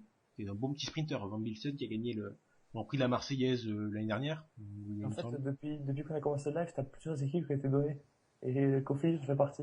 Ah, ben vas-y, alors dis-moi Du qui est coup, le... il est là, Kenneth Van Bilsen. Eh ben voilà, ben Van Bilsen, donc quatrième échelon du train Boigny, avec Soupe, Simon et Lemoine, s'ils n'ont pas été éliminés Du dans... coup, le one, il y est pas. Ah bon ben voilà, donc on remplace Van Bilsen par Lemoine, donc Soupe, Simon, Van Bilsen, voilà les équipiers pour la Serre Boigny. Cyril, ton avis sur le boxeur sur vélo? Parce qu'on le rappelle, parce que Boigny fait de la boxe, voilà, c'est pour ça. Oui. C'est le petit interlude de Thierry Adam. Exactement. Ouais, il a quand même une équipe pas trop mal, parce que Soup, c'est quand même un coéquipier solide. Simon, c'est un bon lanceur de sprint. Van Bilsen, c'est un Belge. Donc, N'importe quoi. Mais Cyril, t'es le roi des espèces de poncifs qui n'ont aucun sens, c'est un truc de ouf, quoi. Entre Quintana il est bronzé, les Italiens sont motivés et Van Bilsen il est belge. Non mais si on va faire un best-of à la fin de l'année sans déconner. Sur tout Et ce Théo, tu viens de te griller parce que celle de Quintana, c'est pas sorti encore. Ah ouais, voilà, voilà. À suivre, Quintana est bronzé, voilà. L'affirmation de Cyril sur la prochaine émission. Voilà. ah, ben voilà, du coup, Boigny, du coup, c'est une incertitude avec sa chute, mais je pense quand même que il sera, ouais, même, en une semaine, tu récupères, donc, Oui, je pense que c'est anecdotique hein, cette chute. Enfin, ah, elle est pas si anecdotique que ça, mais je pense pas qu'elle ait des conséquences énormes sur son Tour de France. Bon bah s'il y a pas de conséquences, Boigny 2 victoires sur le tour, j'annonce. après, niveau sprint pur, peut-être pas une victoire, mais c'est vrai que niveau vitesse pure, sur un sprint plat et tout, c'est le meilleur des Français, devant Coca et Desmarques, je pense. Et ensuite, il a pas une mauvaise équipe, il passe pas trop mal les bosses, donc il peut être faire plusieurs top 3 peut-être. Alors La attends, victoire, je vais revenir sur le pronostic ouf de Alexis. C'est-à-dire donc si t'annonces 2 victoires de Boigny, y a pas de souci, mais tu les enlèves à qui? Parce que t'en as déjà cité que... Je les enlève à des Gun Club. Donc t'en avais une à Degenkolb, t'en avais dit que... Ah non ouais, t'en avais dit peut-être plus à Degenkolb toi. Ou Ouais, j'avais dit 2 ou 3. Bah t'en enlèves une à des Gun Club, une à Cavendish, et voilà, c'est bien. Ok. Putain, c'est gros bordel tes pronostics. Hein. Le mec il les change au milieu et tout. Bah, Ouais. à la base, ils étaient pour lui, mais enfin, je n'étais pas vraiment sûr de sa chute. Et si vous dites que ça va aller et que tout va bien, et bah tout va bien, 2 victoires. Très bien. Donc Degenkolb, Sagan, Cavendish et Boigny pour tes vainqueurs d'étape. Très bien. Cyril, tu le vois pas gagner. Ben moi non plus, je le vois pas gagner. Bah ouais. mais si après, C'est s'il y a des circonstances favorables, il peut gagner, bien sûr. Oui, voilà. C'est un petit Ouais. peu, voilà. Je suis un fougère. C'est mon Joker avec Greipel, ouais. C'est le mec. Après, Si... moi, s'il y a des chutes en général, je pense qu'il sera dedans. Parce Ouais, que c'est pareil. c'est du genre à foutre la tête comme Cavendish, donc les deux, les faut foutre ensemble en l'air. Voilà, pour moi c'est comme Greipel, il peut gagner une étape s'il y a des circonstances particulières, sauf que Greipel je le vois plus échapper aux chutes qu'un Boigny qui je le vois plus au milieu de la chute. Ouais, Donc, c'est pour ça effectivement. que quand il se plaint de roue, moi ça me fait rire parce que Boigny il est pas toujours très clean dans les sprints. Alors, Ouais, ça rage. ça rage pas, moi j'en fous, je sais pas que tu es un fan de roue, mais Je rigole. c'est pas Non, mais c'est pas le mieux placé pour se plaindre des chutes. disons, quoi. sur le coup, les deux sont fautifs parce que Boigny il est complètement ric-rac sur son sprint, il essaie de se replacer comme un peu à l'arrache, et du coup Roux il fait une vague de ouf aussi. Les deux pour moi sont fautifs. Boigny Ah, les deux, ouais, c'est vrai. il voit que sur son lancement de sprint, il peut pas lancer son sprint d'aussi loin parce que Simon le lance de trop loin. Du coup, il reprend les roues et il la joue un petit peu dangereux aussi de se compter. Et puis Roux là fait sa vague, Alors Roux il fait du, je sais pas ce qu'il fait, c'est inidentifiable ce qu'il Un fait. Mais bon. tsunami, ouais. Voilà, Roux, J'ai oui, hâte. Roux il dit à droite comme ça, il va à droite quoi. Il a eu un spasme Roux sur son vélo, voilà. Ben bref. Ne revenons pas sur cette chute. Voilà, j'ai vu que 2 ralentis. Je peux même pas dire si je dis pas de la merde là. Bref, En tout cas, il a fait un beau soleil. Hein. j'ai pas analysé le truc non plus, donc c'est ce que j'ai vu. On fait le logo de Cofidis, un magnifique soleil. Voilà. Ah oui, bien. Et ben voilà. Il m'en fallait une vanne, il m'en fallait Tu une. m'as dit que tu n'avais pas de jeu de mots au début de ce podcast, mais tu l'as trouvé en cours. Magnifique. Voilà, un beau soleil pour Boigny et la Cofidis. Magnifique. Il est pas belge. Il est pas belle. Non mais Cyril. Ben voilà, je pense que ça va être la fin parce qu'on a cité à peu près tout le monde. On n'a pas abordé quelques coureurs que je vais citer très rapidement parce que ça peut être des mecs qu'on peut trouver dans les top 10 si jamais il y a des circonstances pour eux. C'est chez BMC Os et Danilo Wyss. Bon voilà, hein, vous voyez directement que les noms qu'on n'a pas cités, c'est pas des foudres de guerre. Chez Bretagne, absence de Romain Feuillu, mais Vachon et Fonseca. Vachon, c'est pas un sprinter. Si. Oui, non, mais plus sur Fonseca du coup, parce que Vachon se met, C'est un breton. Vachon, Vachon se mettra sans doute au service de Fonseca si ça se termine. Du coup, attends. Fonseca qui... Mais ah putain, mais laisse-moi terminer. Fonseca qui passe bien les bosses, donc Fonseca qu'on peut trouver sur des arrivées un peu difficiles. Et enfin, dernier nom Joker qu'on n'a pas cité, c'est Luke Rowe de la Sky, qui sera le seul sprinter du côté de la Sky présent sur le Tour de France. Donc il sera, à mon avis, il aura carte verte sur les arrivées massives et on sait jamais, ça peut lui sourire sur une étape. Voilà, une bonne petite 9e place là pour agrémenter son palmarès. À noter que Rowe, c'est le mec, ça fait 4 saisons que je dis qu'il va exploser, que ce sera un très grand sprinter. Ça fait 4 saisons que je passe pour un con. Donc, mon cher Rowe, s'il te plaît, fais que ce soit cette année. Voilà, alors vas-y maintenant. On pourrait rajouter Ramonas Navarroskas, ça t'a dit? Ouais, mais est-ce que ça sera vraiment un sprinter ou ça sera plutôt le mec qui fait des kilomètres, ça? Mais je sais pas. Effectivement, mais je te rejoins sur Ramonas. Au sprint, parfois, il est présent, quoi. Ouais, il peut se passer, notamment sur une étape un peu difficile, ouais. C'est pas l'année dernière qu'il a fait 3ème, justement, la première étape, à cause de la chute? Je sais pas. D'accord, merci. Ça fait deux fois que tu lances des trucs là où on sait pas, où on passe pour des cons. Non, mais je suis sûr de ce que je dis, en plus. Bon, ouais, très bien. Eh ben, ne dis pas, c'était pas l'année dernière, tu dis, c'est l'année dernière, voilà, tu t'affirmes. J'aime vous mettre dans la merde, c'est ça qui est bien. Non, mais c'est vrai que Navarroskas, on en a pas parlé, là, sur les sprinters, parce que c'est pas un pur sprinter, on en a pas parlé dans du topic, du podcast sur les oubliés, alors qu'effectivement, Navarroskas, c'est un bon baroudeur qui arrive, qui s'échappe des fois qui fait des kilomètres, ou même, des fois, il s'échappe à 10 bornes de l'arrivée, il arrive à résister, parce que c'est quand même un très très gros moteur, un bon rouleur, et il passe bien les bosses, donc pourquoi pas le voir également, soit tout seul, jouer une étape, en tant que baroudeur, voire, faire une place dans un sprint un petit peu difficile, à la manière de Van Avermaet ou un truc comme ça, quoi. Pourquoi pas? Et enfin, la dernière remarque que je vais faire, c'était sur les Bretagnes. Vas-y. Vu qu'il y a quand même 2 étapes en Bretagne, ils seront motivés, donc... Ah bah oui. les Bretons seront motivés. Merci Cyril. Ah aussi, voilà. je pronostique, parce que j'ai pas été là. Merci Cyril de cette analyse sociologique précise et qui s'appuie sur des faits véritables, des enquêtes de longue durée. Merci Cyril. Ils sont homonymes avec un nom Lévi-Strauss est parmi nous. Merci beaucoup.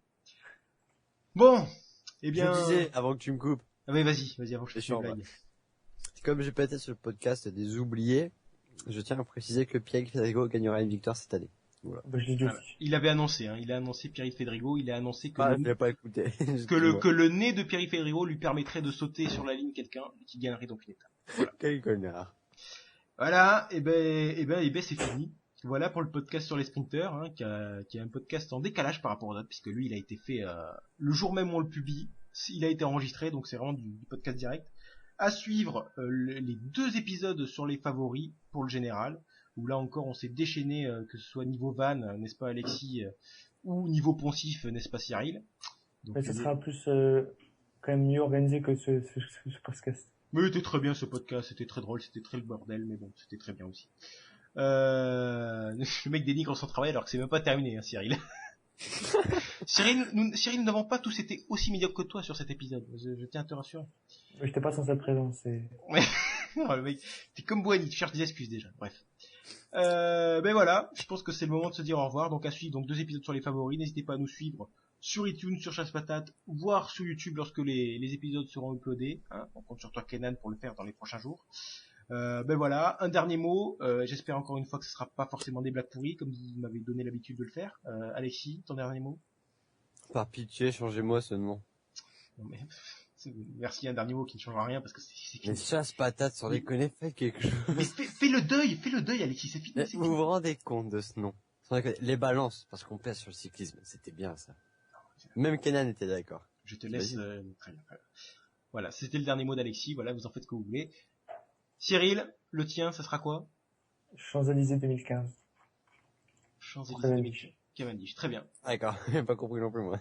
Non mais en fait il fait des derniers mots en fait. Non, il fait une moitié de phrase, il laisse un blanc et il remet derrière. C'est le suspense. Il fait travailler le suspense, Cyril. Ah là là, c'est très bien joué de sa part. Voilà, ben de mon côté, ben voilà, je vais vous souhaiter à dans 2 jours hein, pour les favoris. Normalement c'est ça, au niveau du calendrier de publication des podcasts. J'espère que vous serez également là pour les meilleurs grimpeurs et ceux qui vont jouer le maillot jaune. En attendant, je vous souhaite des bonnes journées et bonne préparation pour le Tour de France qui arrive très bientôt. Restez connectés, suivez-nous sur iTunes, sur YouTube. À la prochaine les gars, ciao. Au revoir. Dieu.